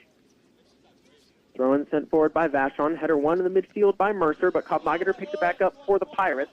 Newcomb leaving it for Tegenfeld Bowman, who's muscled off the ball by Kernet. Now here comes the right winger of Mercer Island. Man, he's got some pace. So does Finn Kennan sliding in, but the bounce favors Mercer Island. Keenan now has to come across to help defend, and Keenan's got beat, and he's gone down. Referee says that was a clean tackle into the corner. Ooh, that was a dangerous one from Gavin Keenan, but he gets away with it. Mercer Island up a corner. That's a pacey player. Yeah, that guy just sprinted right through the whole team. Corner taken quickly and short. Pump fake is bitten on by the Pirates. Ball in from Shelton is cleared away by Vashon. Second ball won by Mercer Island. Now in the 18-yard box. Boy. Still going are the Islanders until it's sent high, well over the crossbar by the Mercer Island attacker. I think that might have been Matthias Paranode. See if we can weather this first 5 minutes where they've got a mind to level this thing up here. Curvett switched from the left, or from the right to the left, which means I still won't get to know who the right midfielder is for Mercer. I'm sure I've said their name.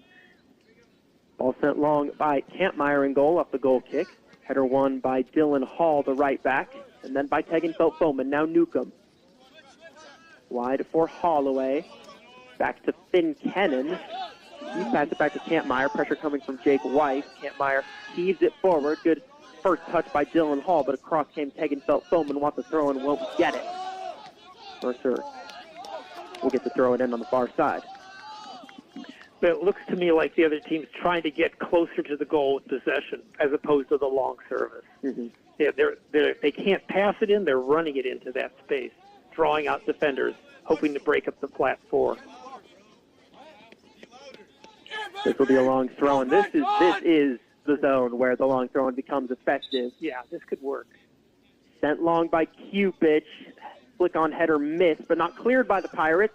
Shot took a knock off somebody's head, and then there is a shot on target, but that one rolls comfortably into the arms of Kampmeyer with an ambitious effort from range, taken by, I think, Zenden, Mercer Island center back. And Kampmeyer will take his time here as the referee having a conversation with Finn Kennan, who took it in the nose.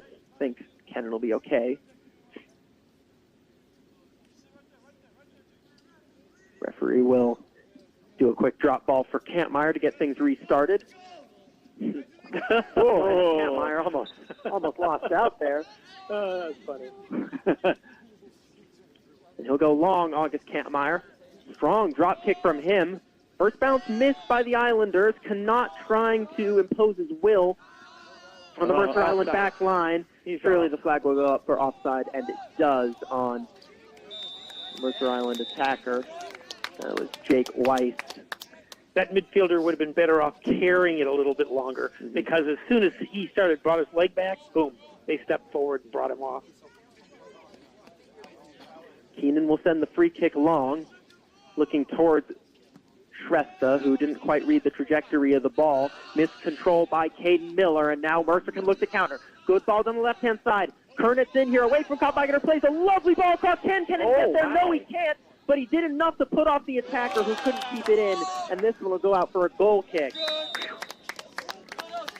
It was a bit of an odd one. It was a lovely ball played across the face of the goal by Kernitz, but neither Kennan nor the attacker got a touch to it. I think he's having a conversation with him in the midfield. It might have been Paranoid.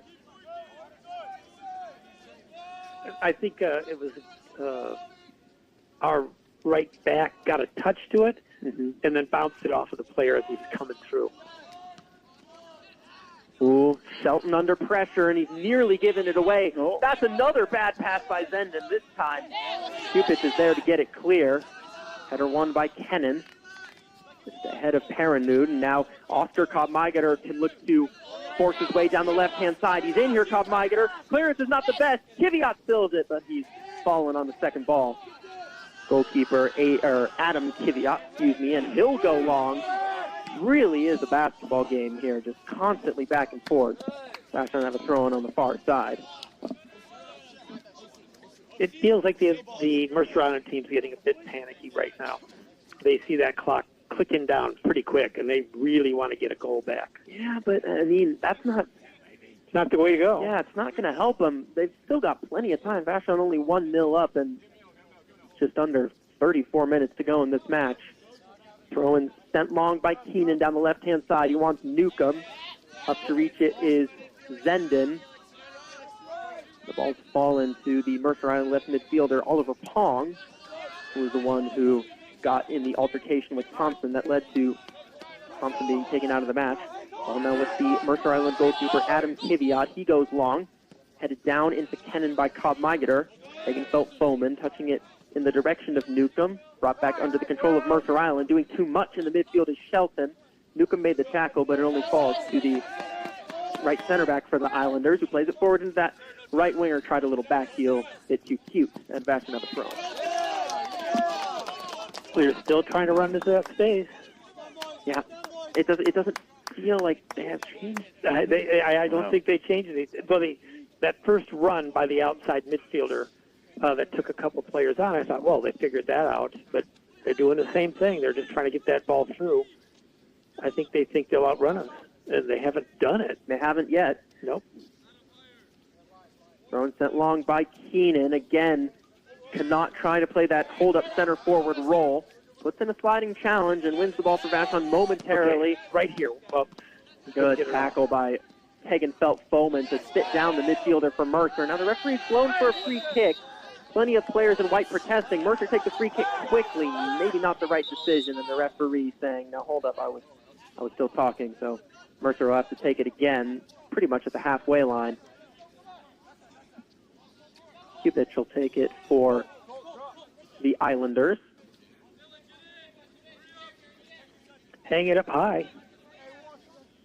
Sent in by Cupich. Floating in is a really good ball, but up for it is Gavin Keenan. First to it is Curvett on the far side. Corner of the 18, cuts in, plays one low with his left foot. It went all the way through everyone and didn't take any touches, so it'll go out for a goal kick. That was a close one. Yeah, that was a good ball. We'll see if Kampmeyer will go long again. I mean, they still got Jake Weiss just sitting like a cat ready to pounce on the edge of the 18-yard box. And again, Kampmeyer sets up to go long. Fired forward by August Kampmeyer, not his best. One in the midfield by Mercer Island. Weiss tried to play it around the corner, didn't get his angles right, but it's picked back up by the Islanders. Swarming them is Gavin Keenan, who will look to outlet Ryland, cannot. Zenden had to step on that anyway, but it goes all the way through Kiviat. Now again, here's Zenden, pressed by Holloway. Sliding in is Cannot. Defended out for a Mercer throw-in on the far side. Takes quickly into Gary, who's chopped down by Finn Kennan. Referee plays advantage, but doesn't come to much for Mercer Island. The ball's back with their center back, Cupich. Now on the near side is Pong. He'll go long down the left-hand side. He wants Kernet, who's in a foot race with Felix Kopp-Meigeter. Kernet's fast. Lovely sliding challenge again by Felix Kopp-Meigeter. A little bit of asterisk between him and Kernet. Friendly competition, some would call it. Gives a little bit of the chest bump. Referee coming over just to make sure everything's okay. Giving a bit of a talking to with Felix Kopp-Meigeter, you know. He's a physical player. Just letting them know. Just letting them know. It's part of his game. He's never wanted to shy away from the contact. No, and he's been excellent tonight. Throwing for Mercer. See if looks as though, Cupich has made his walk all the way up as Vashon to make a substitution. It's a Holloway swap in for Colt. Okay, let's see the back post here. Launched long. Great throwing by Cupich, and it's headed in. What a goal. I mean, they were threatening to do that all night. All half. And it looks like it was Eli Bell with the finish. Just got his head to it first at the near post. It was a great throw by Kyle Cupich. And, I mean, that's how the professionals do it. And that's it. He hammered that one in. He did. Yep. Like a hammer and a nail. Yeah, that's how they write him up in the book right there. Yeah. Nothing for Kampmeyer to do. No. Maybe it was Kernet, not Bell. But, yeah, I mean, those long throws can be deadly if in the right hands, and clearly Cupich's hands are right. As we are now all square with half an hour to go. Everything to play for here at Islander Stadium, as it will be a throw-in for Mercer Island pretty much on their corner flag on the near side. Vashon with an opportunity to pinch them in here. We're a very different team without Haynes and Thompson. Yeah, I mean, what a couple of injuries. I mean, you're pretty much cutting off Vashon's arm there.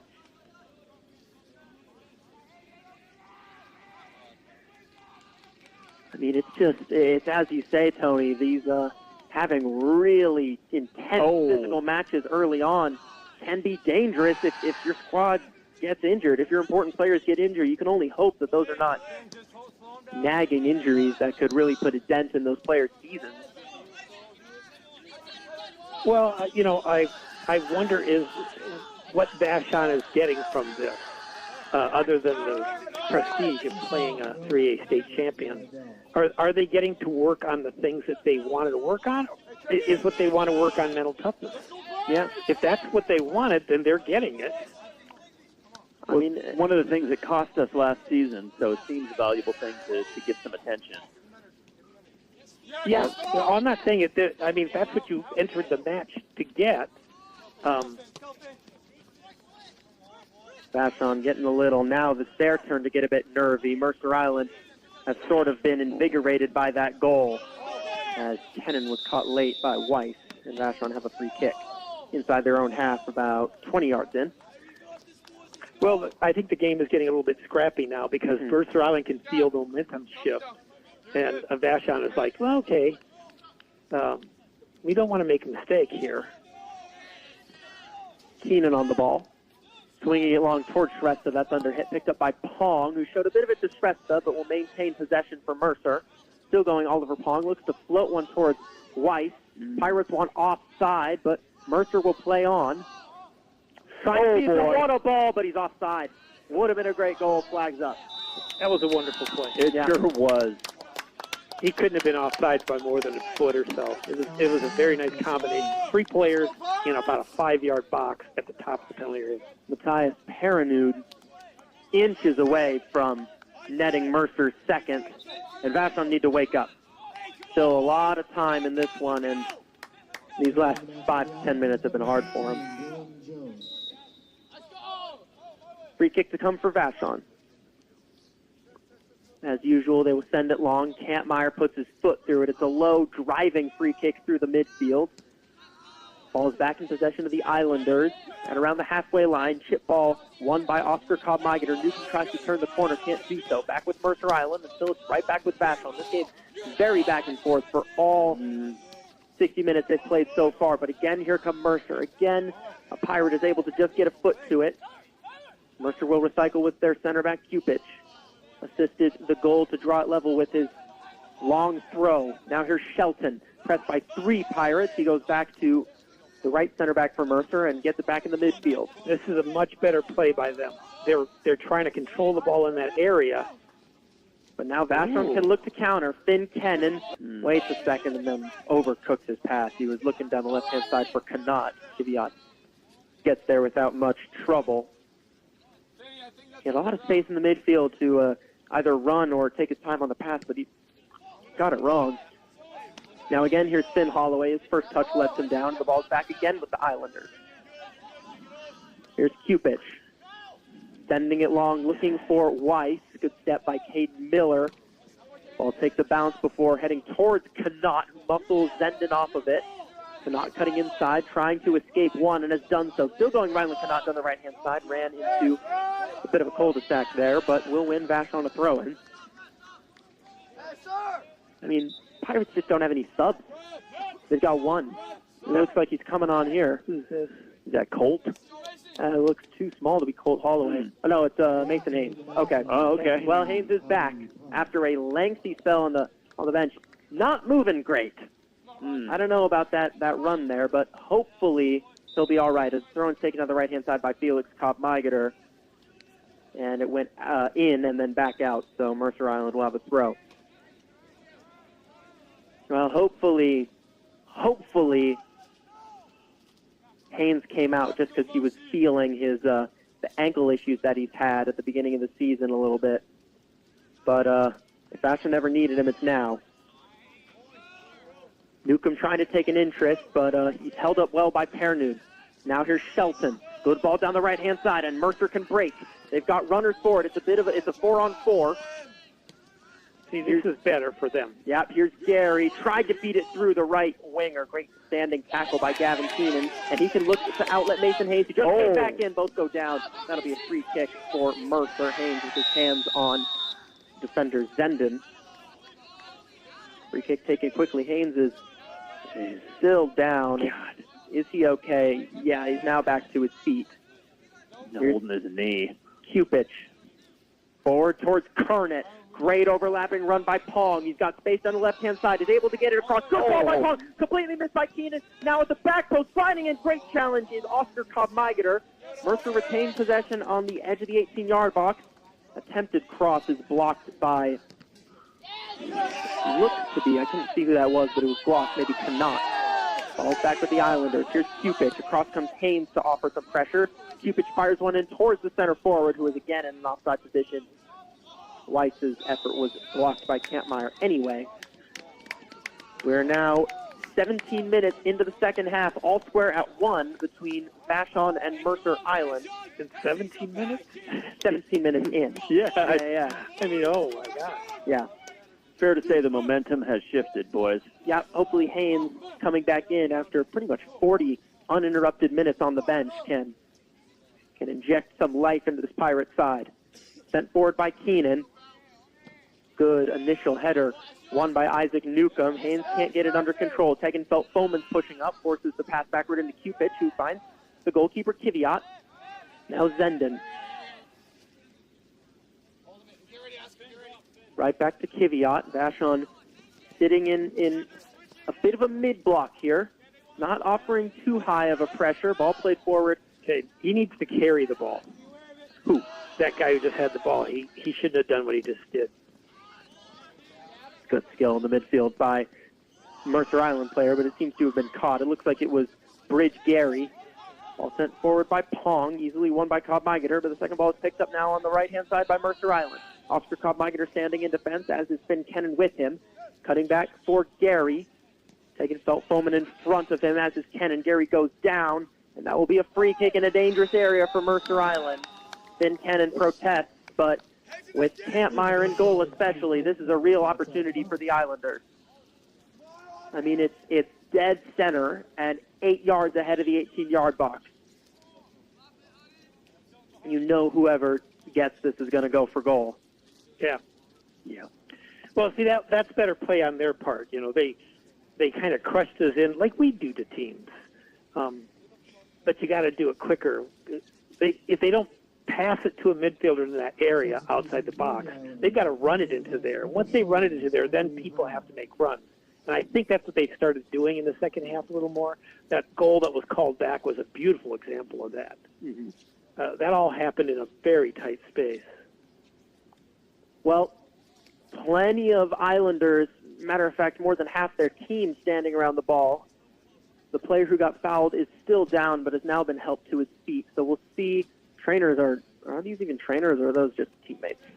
Teammates, they were stretching his calf. Well, they're helping him off here. Can't quite see who it is because he's facing us, so the number on the front of his jersey is quite small. But there's a few standing over it for Mercer. It looks to be the right foot of Tyler Shelton and the left foot of another whose number I can't see are the two options. Pong sort of moving up in that area, like a six-man wall for Vashon. See who goes for goal here. It's an awful long way, by the way. Yep. It's the other one who goes for goal, and it's saved by Kampmeyer, but there's only Islanders there. Shot is blocked and then cleared. Incredible defensive effort by the Pirates. I think it was Keenan. I'm shocked they didn't hit that first time. He took so long. Kampmeyer made the save, but with his inexperience as a goalkeeper, he put it back into a very dangerous area. There were 3 Islanders there. One of them got the ball and just didn't shoot, allowed the Vashon's defender to get back and put a block in. Real odd place to take a touch. Yeah. They were looking at each other like, there's 3 of us. Where's the other team? Corner taken from the backwards. That's a good ball, but Kampmeyer's up for it. Great effort by August Kampmeyer. He's got to get back up, though. No, he's down. He's hurt. Referee will stop things here. Kampmeyer sort of clutching his middle. Really good effort by August Kampmeyer to get through the crowd. Again, these guys take throw-ins like they do in the Premier League, and they take corners like they do in the Premier League. In-swingers, where they've got the players crowding the goalkeeper, and Kampmeyer felt it. It may well be that this is really sort of a mental challenge for the Pirates, and that's what the coaching staff was after when they scheduled this. But there's a physical invoice on this one, like you alluded to, Tony. I mean, Kampmeyer's taken a beating. Several of our players are maybe coming out a little worse for the wear. Yeah, except for the head injury. The other team looks a little bit more comfortable with this kind of violence. You know what I mean? Well, it's just faster and more physical in 3A. Yeah, it doesn't feel like the Royal game, which was just crazy. Mm-hmm. People crashing into each other. Sent long by Keenan. Kampmeyer's back onto his feet. Flicked on by Connaught. He goes down. Haynes tries to make something of it. Will win a throw-in off of Pong for Vashon. Just 1-1 between Mercer Island and Vashon with 18 minutes to go in the second half. Goals coming from Mason Haynes and I believe Hudson Kerniff. So I could be wrong on that one. It was a big crowd in there.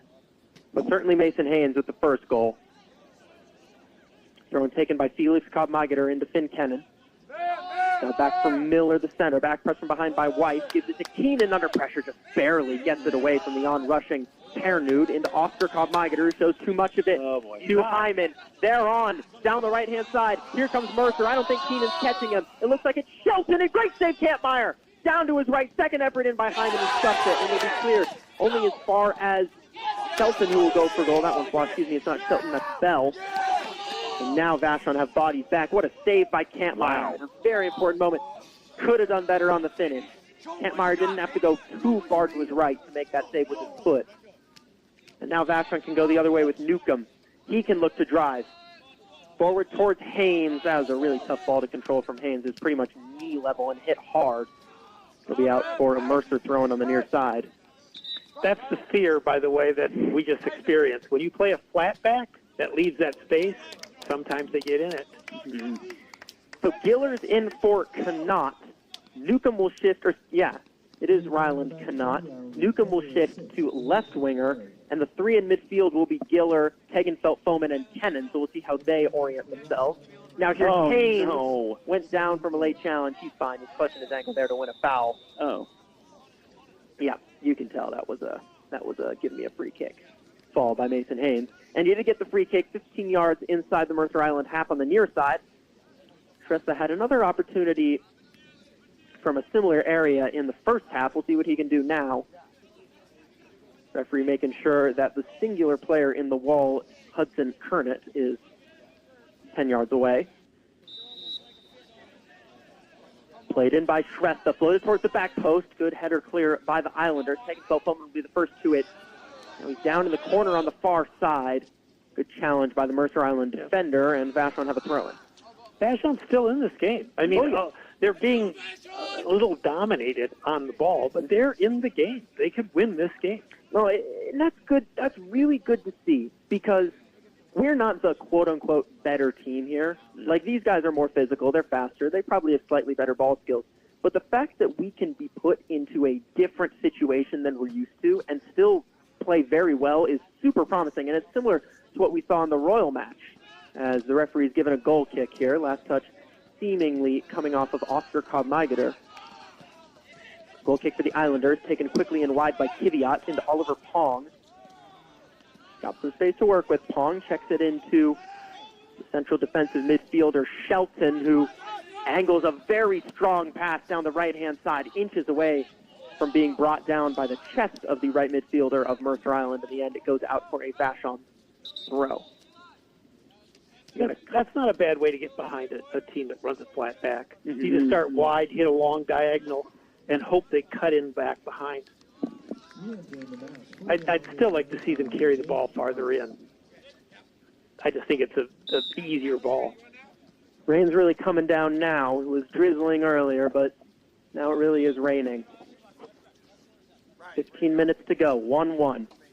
Throw-in sent forward by Oscar Kopmeiger. Second ball picked up by the Islanders. Good tackle by Tegenfeld Foman to win the ball back for Vashon, but immediately under pressure. Great turn by Newcomb. He's away from one, surrounded by four. Still driving Newcomb. This is a great run until he's brought down from behind, screaming for a free kick. Will not get it. Referee ignoring his pleas, and now Mercer Island can go the other way down the left-hand side with Pong. Early ball is Weiss off onside. No, referee says he's on. Jake Weiss inside the 18-yard box. He completely muffs the ball, and Miller will let that one roll out for a goal kick. Not sure what happened there with Jake Weiss.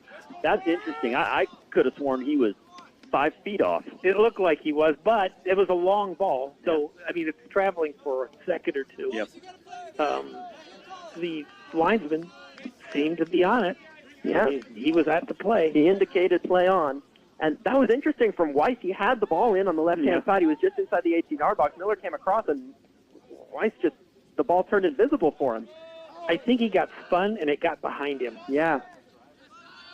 Haynes tips it forward toward Shrestha, across some Cupid to put a challenge in. Ball's now in the midfield, bouncing around a bit, stepping up his field. Kopmeiger. That's a lovely turn by Shrestha, the little Vinny turn.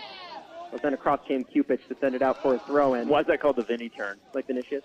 That's his move? Well, I don't know if it's his move, but he's used it a bit. And but yeah, the little dummy between your legs to yourself. Throw-in taken by Felix Kopmeiger into Tegenfeld Foman. got 2 players around him. I mean, they get no time to breathe in the midfield, Vashon. They haven't for either of these games. Ball back with the Islanders, who again will send it long, again looking to test that back line, and again Vashon passed the test, cleared away by Cobb Migeter. Second ball picked up by Hyman until he gave it away to Finn Kennan. Now here's Newcomb, who's done well since moving across to the left, checks it back for Oscar Cobb Migeter. Couldn't pick out the crossing run of Sevi Giller.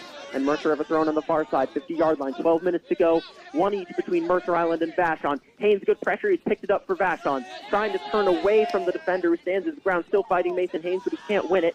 Giller checks back to get the ball back for Vashon. Now here's Kennan, outletting it wide, good ball into the path of Felix Cobb Migeter until he gets completely mugged by Kernet. Running down the left-hand side, he goes to Jake Weiss, who is clearly in an offside position. AR puts his flag up, but Kampmeyer got to it first, so the referee will say play on.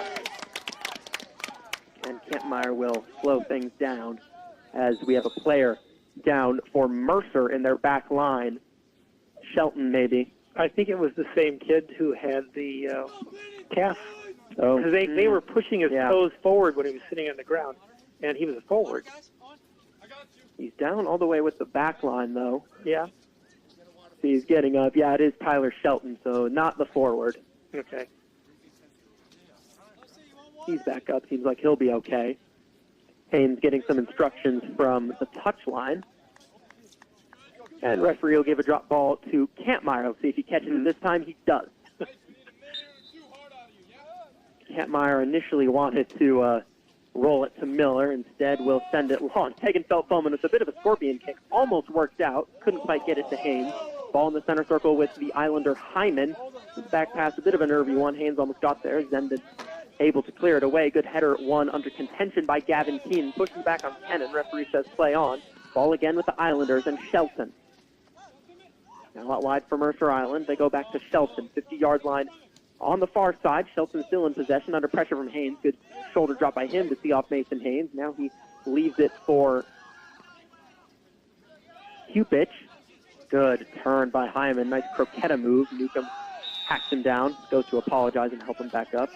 Free kick for the Islanders. So we are seeing Sevi Giller play a lot higher than his natural position. He's at the center attacking midfield role with Newcomb out wide on the left, which I think was a good decision. Both of them have looked better for the change. As the free kick's taken by the Islanders in towards the 18-yard box. Up is Miller. Kennan can't clear it. It's touched wide on the left-hand side for Mercer, and it looks like the last touch came off of Curvett. And Vashon will have a throw near side, deep in their own half, as we are now under 10 minutes.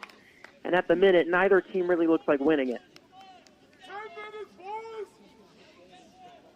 As Connaught tried to get a bit too fancy with it. Now here's Kernet sliding in his Cobb Migeter. Again, a strong challenge from him.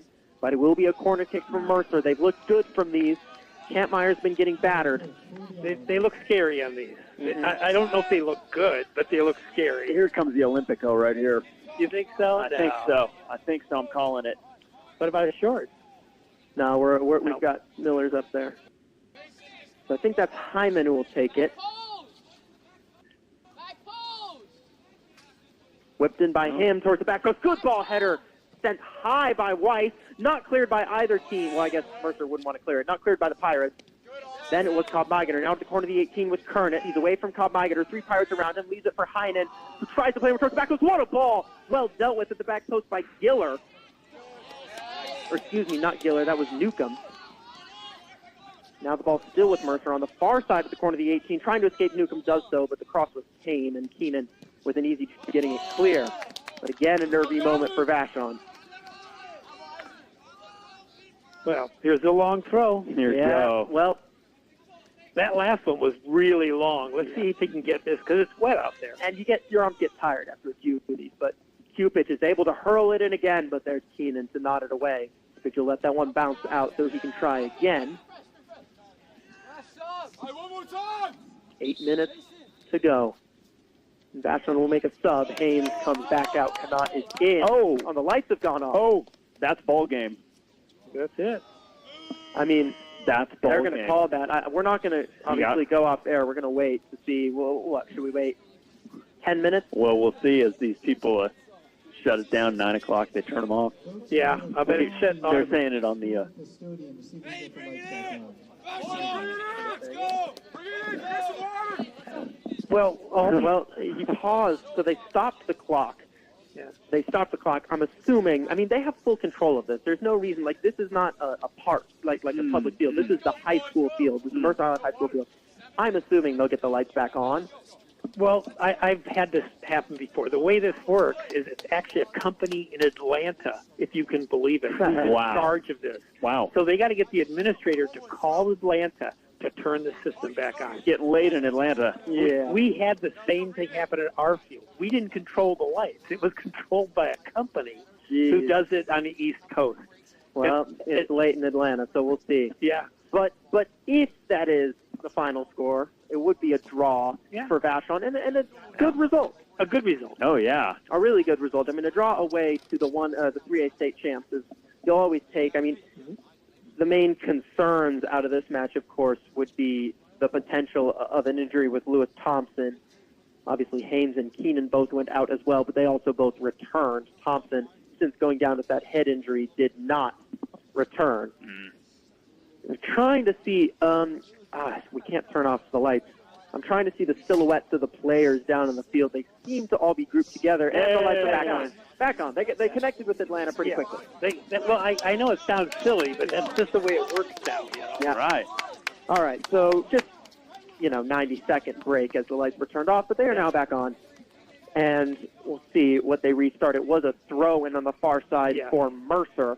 As the clock was paused here, I guess that would be the protocol. If the lights went off, you would stop the clock. 7:39 is the time on the scoreboard. Okay. Imagine we'll get something around that on the referee's watch. As Mercer and Vashon set up for a long throw. Cupich will go across to take it. But hopefully we haven't jinxed it talking about a draw against 3A State Champs being a good result. There's still plenty of time for either team to win it. Mercer looks the more likely. Throw in taken by Cupich. Headed only as far as a Mercer attacker by Miller, who completely shanked his shot. It will be a throw-in on the near side for Vashon. We're playing for a draw now. By the way. It's feeling that way, isn't it? It doesn't feel like we're going to win this game. So. Well, we could, but I mean, the way we're playing, we're slowing everything down. Yeah. Everybody's got their hands pointed downward, going slow down. Slow the throw-in. Throw-in taken by Miller, looking for Shrestha. Hagen felt stolen and puts a heavy boot into it, looking for Newcomb, who wins the header, but Zenden was there to reach it ahead of Knott. Tom Ligeter steps up, shoulder into Oliver Pong. That touch came off of, I believe, Shrestha. No, the referee's given a free kick for Cobb Migeter's late shoulder. Feels Cobb Migeter into Oliver Pong. Free kick for Mercer Island, near side, all the way on the near side, just inside the Pirate half. I would have just played this short. Yeah. Go in a little farther, because this, you know what's going to happen. It always happens. It'll come back out. Well, knock wood. Knock wood. Cupich, we'll see how his delivery is. Played in by Cupich. It's a long, high floater. First ball won by Mercer, but backwards. It was not a good first touch by the Islander. Now on the near side, Shrestha will try to keep it in. Can't do so. Throwing to come for the Islanders. But, I mean, you know what I mean? It was too much. Yeah. But they were the first to it. They just messed it up. Yeah, but, where are you going to go? You're facing the wrong direction. That's true. Ball in the corner with Bridge Gary. He's gotten it to Kernet. He's able to get the cross off, but I think it took a deflection that only made its way to Kennan, who was at the edge of the 18. But, yep, here he comes. Going out for a Mercer throw. Here comes Kyle Cupich. Okay. Tony Crudo doesn't like it. Well, I think they could play faster on the ground. And yet, Cupich hurls one in, flicked on and upward, takes a bounce in the 18-yard box. Knocked back towards Kyle Cupich, who gets there ahead of Sevi Giller. Cupich again trying to curl one in, this time with his foot. Cleared away by the Pirates. Hyman's back in when he goes down. That looks like a bit of a dive. Referee concurs, and the Pirates will clear it out for another throw. Yeah, there's a bit of panic going on both sides. The other team, because they don't want to lose this game. They don't want to draw. Or drop points, I suppose. Yeah, they're just chucking the ball in the goal. I mean, they're really good with possession. Launched in by Cupich. Headed away only as far as Giller at the edge of the 18, but then Tegenfeld Foreman gets it clear. Bit of a miscued header by Oliver Pong, but it comes on the near side for Kernet. Overlapping run made by Hyman, but Kernit will cut in. Excuse me, until he muscled off of it by Tegan Felt-Foman. Bad pass by the Islanders. Now Newcomb can run the other. It's 2 versus 3. Newcomb and Knott on the ball. He gives it back to Tegan Felt-Foman. Now Giller inside the center circle. He'll go back to Caden Miller, and we do have an Islander down. I mean, referee with no obligation to stop the match. It's Shelton again who's down. Kampmeyer with a dangerous pass out of goal, but good awareness by Giller to dummy it for Tegan Felt-Foman, who played it down the right-hand side for Shrestha. He's got Newcomb with him, but he hung onto the ball way too long. Giller will win the second ball. That one goes out for the referee gave a throw-in for Vashon. Or did he give a throw-in or a free kick? It's a throw-in, I think. But then I got to deal with this guy over here. Yeah, Shelton is down again.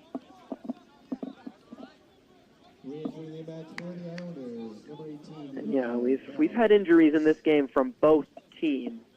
I think both sides feeling the effect of playing a really tough match early in the season. Vashon's second match of the season, Mercer Island's first. Yeah. Shelton may want to call this a night. Yeah, he's taking a battering out there. 3.5 minutes to go. Might not be worth it. No, sir. So there are a lot of players stretching right now. Yep.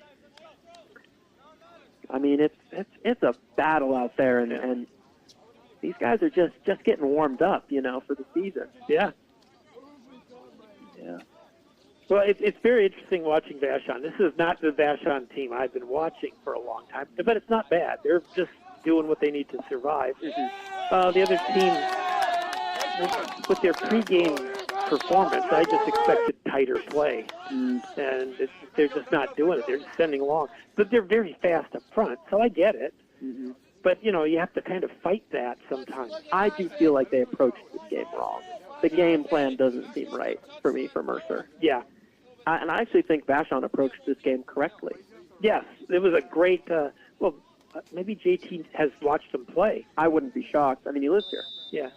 Throw-in taken by Felix Kopmeiger, flicked on by Shrestha. He wanted Knott in the midfield, couldn't get there. Cleared away by Mercer, only as far as Oscar Kopmeiger. His first touch is heavy, and now the Islanders can look to counter through the midfield, but recovering is Tegan Felt-Foman to nick it back for Vashon. He goes all the way back to Kampmeyer inside his own 18-yard box. Here comes the pressure from Jake Weiss. Kampmeyer with plenty of time to wind up and send that one long over the head of Tegan Felt-Foman. Good first touch by Oliver Pong to bring it under his spell. Now here's Kyle Cupich forward into the checking run of Hyman. In the midfield, he feeds Gary. Now Kernit, back to Bridge Gary. Looks to play a ball, and what a scintillating pass that is until August Kampmeyer came off his line. And actually, I'd say that Kampmeyer got hit again. It was the right winger cutting across who tried to get there. A lovely ball by Gary. It didn't, Kampmeyer came off his line and got it at the 6-yard box, but he didn't have to move too much to get there. That was friendly fire for Kampmeyer. He got clipped by a pirate. Oh, did he? Really? I thought it was the guy making the run. Mm-mm. Is it Newcomb over there? Newcomb's at the left wing for Vashon. Yeah, I think Newcomb clipped him. Well, Kampmeyer's okay. He's taken a real battering this game, but he's back up again. Sent long by goes Kampmeyer. Bouncing forward for Vashon. Neither team really getting control until Kernit picks it up and plays a nice ball down the left-hand side. Kopmeiger's got to be careful not to foul here. Great move by Bridge Gary to escape Felix Kopmeiger. His cross to let him down. Easy for Caden Miller. Didn't even have to clear it. Was able to pick it up and the pass hit the referee, and you can see Shrestha's frustration. He had space in front of him, but it was like a 3-on-5. I don't think he would have been able to create much. Hey, ref, you got to back him up a little more than that on the drop ball. I'm not sure about that. He was given a drop ball for Vashon, but the Mercer Island player was like 3 yards away. Yeah, it wasn't optimal. No. They got rid of that for a reason because they had contested drop balls and everyone was getting hurt. But that was like 15 years ago. Now here's Kernit. Down the left-hand side looking for White to the onside. He's off again. Vashon's line has held very well in this game. That's why I was asking if they've been practicing it. They look like they've been doing it forever. Yeah. They look very comfortable. I've never seen them play a flat like that. Yeah. But they've got the other team off sides 5 or 6 times. They've done a great job. Really good. Free kick for Vashon, deep inside their own half. Slightly to the right. Kampmeyer will send this one about as long as he can. Launched forward by Kampmeyer. Got some good distance on it. Knott's the first one to it. Didn't have much direction with that chest touch. Now the ball's with Kernet. Knott recovering. Kaubmeigener now sliding in. Neither team getting any control here. It's a real scrum in the midfield until Mercer send it long. That one's going to hit. Keenan is there to clear it out. We're now time on the referee's watch, and this one feels like it's sort of, crawling and scrambling to the finish. Yeah. There you go. Bruin taken short by Kubich. That's a rarity. Hard hitting ball straight to the face of Sevi Giller from Oliver Pong, and now Giller is down. That's a tough one. I mean, point-blank range, and Pong put everything into that. He was trying to launch it into the 18-yard box and smacked Giller in the head. Obviously, Pong wasn't trying to hurt him, but good bravery. Yeah, good bravery. That's going to hurt. Yeah. Shoot. Looks like it's Finn Holloway preparing to come in, but now the coaching staff changed their minds, and it's going to be Haynes. Or is it? Or no, that's Colt Holloway. I don't think you want to put Finn Holloway in this in this street fight. No, I think they gave him a shot earlier on. Yeah. Okay, that's good enough. Yeah. Colt Holloway will be the one to replace Giller. He's still down. I think the trainer going through the necessary concussion protocol. As Giller is steadily back up to his feet, gets a handshake from Pong, and will go off the pitch on the near side. Or will he? Now where's he going? Oh, walking across. They're walking across the whole field. I mean, the referee better be adding stoppage time to this, because Giller could have easily come off the pitch the long way, or the short way, and then just walked around. Why do they do that? Yeah, maybe just we want to get you to the tent as quickly as possible. But even still, the referee should be adding stoppage for this, and he's booked someone. He looks like he's booked one of the refs. I mean, one of the coaches, one of the Mercer Island coaches, who's probably making the same point I am, but maybe in a bit of a meaner tone. Giller's walking in a relatively straight line. That's a good sign. Yeah, no, I think he'll be okay. You just got to pick him up. Pong this time will be able to get his long ball in, and it's a good ball, but Kampmeyer again, really well done off his line. You know what? Nelson may come back against two press. Kampmeyer's had an excellent 2 games. He's done a great job. I mean, I don't know. Ball sent long by August Kampmeyer. One in the air by Knott, kind of with his knee, sent that one really high. Now here's Gary in the midfield. Gets it back from Hyman. Bridge Gary again, down the left-hand side for Kernet. Standing up his Felix Kaubmeigener, who blocks his cross, but Kernet gets to the second ball. Late sliding challenge made by Shrestha. Kaubmeigener able to recover and force a bad cross from Kernet. Pirates have a goal kick, and surely we're nearing the end here. Felix Kaubmeigener is going to have my vote for man of the match. If he gets up. Now he's injured. Oh, boy. I didn't see it because of the pole. Yeah. But he's been outstanding defensively. I mean, everybody that's come around him has not been able to beat him. He plays a very physical style of soccer. Golly, boy, we are limping to the finish line, boys. Oh, man. Holy cow. That's okay. The next game, they'll all be better. Yeah. Yeah, and that one will be easier. I mean, it probably will be. Who do they play? Overlake? No, Prep. They're the 1A state champs. Okay. Yeah, I mean, they won't be this fast. Don't think so? Well, we're not as fast as Mercer, and I don't think you prep are fast enough. Okay. I mean, they'll be fast. It'll be hard. Yeah. I don't think it'll be an easy game. No, I'm not saying it will be. I'm just saying this is a bit of a different animal. Did he get up? I yeah, can't see he's up. behind the pole. Yeah, he's up. He's up. He's sort of stretching. Yeah, it looks like he'll be okay. He's just stretching the calves a bit. Yeah, skipping, jumping, never better. Yep. So the goal kick for Vashon. Kaubmeigener's intervention enough to send it out off of Kernet. Finn, run that, Finn. Run it, Finn. Kampmeyer heaves it long. Neither team really winning it. Mercer Island comes away with it until I think that might have been Knott comes in with a heavy challenge. Ball's back with the Islanders. Zenden. Maybe one more opportunity for Mercer Island to try and come away with a win. Good ball on the right-hand side by the Islanders. Blocked on its way in by the left back, Oscar Kaubmeigener. And Mercer Island have a corner. That was a great play by them, but great defense by us. I mean, they were hitting gap. That was wonderful. Right! Watch the out! Right! Whipped in by the Islanders over everyone and out for a goal kick past the far post. Not a good delivery, and perhaps that is a byproduct of fatigue here. And that's it. Vashon with a very strong result, a 1-1 draw away at the 3A state champs. Another strong performance to open things up for the Pirates. I wouldn't say great all around.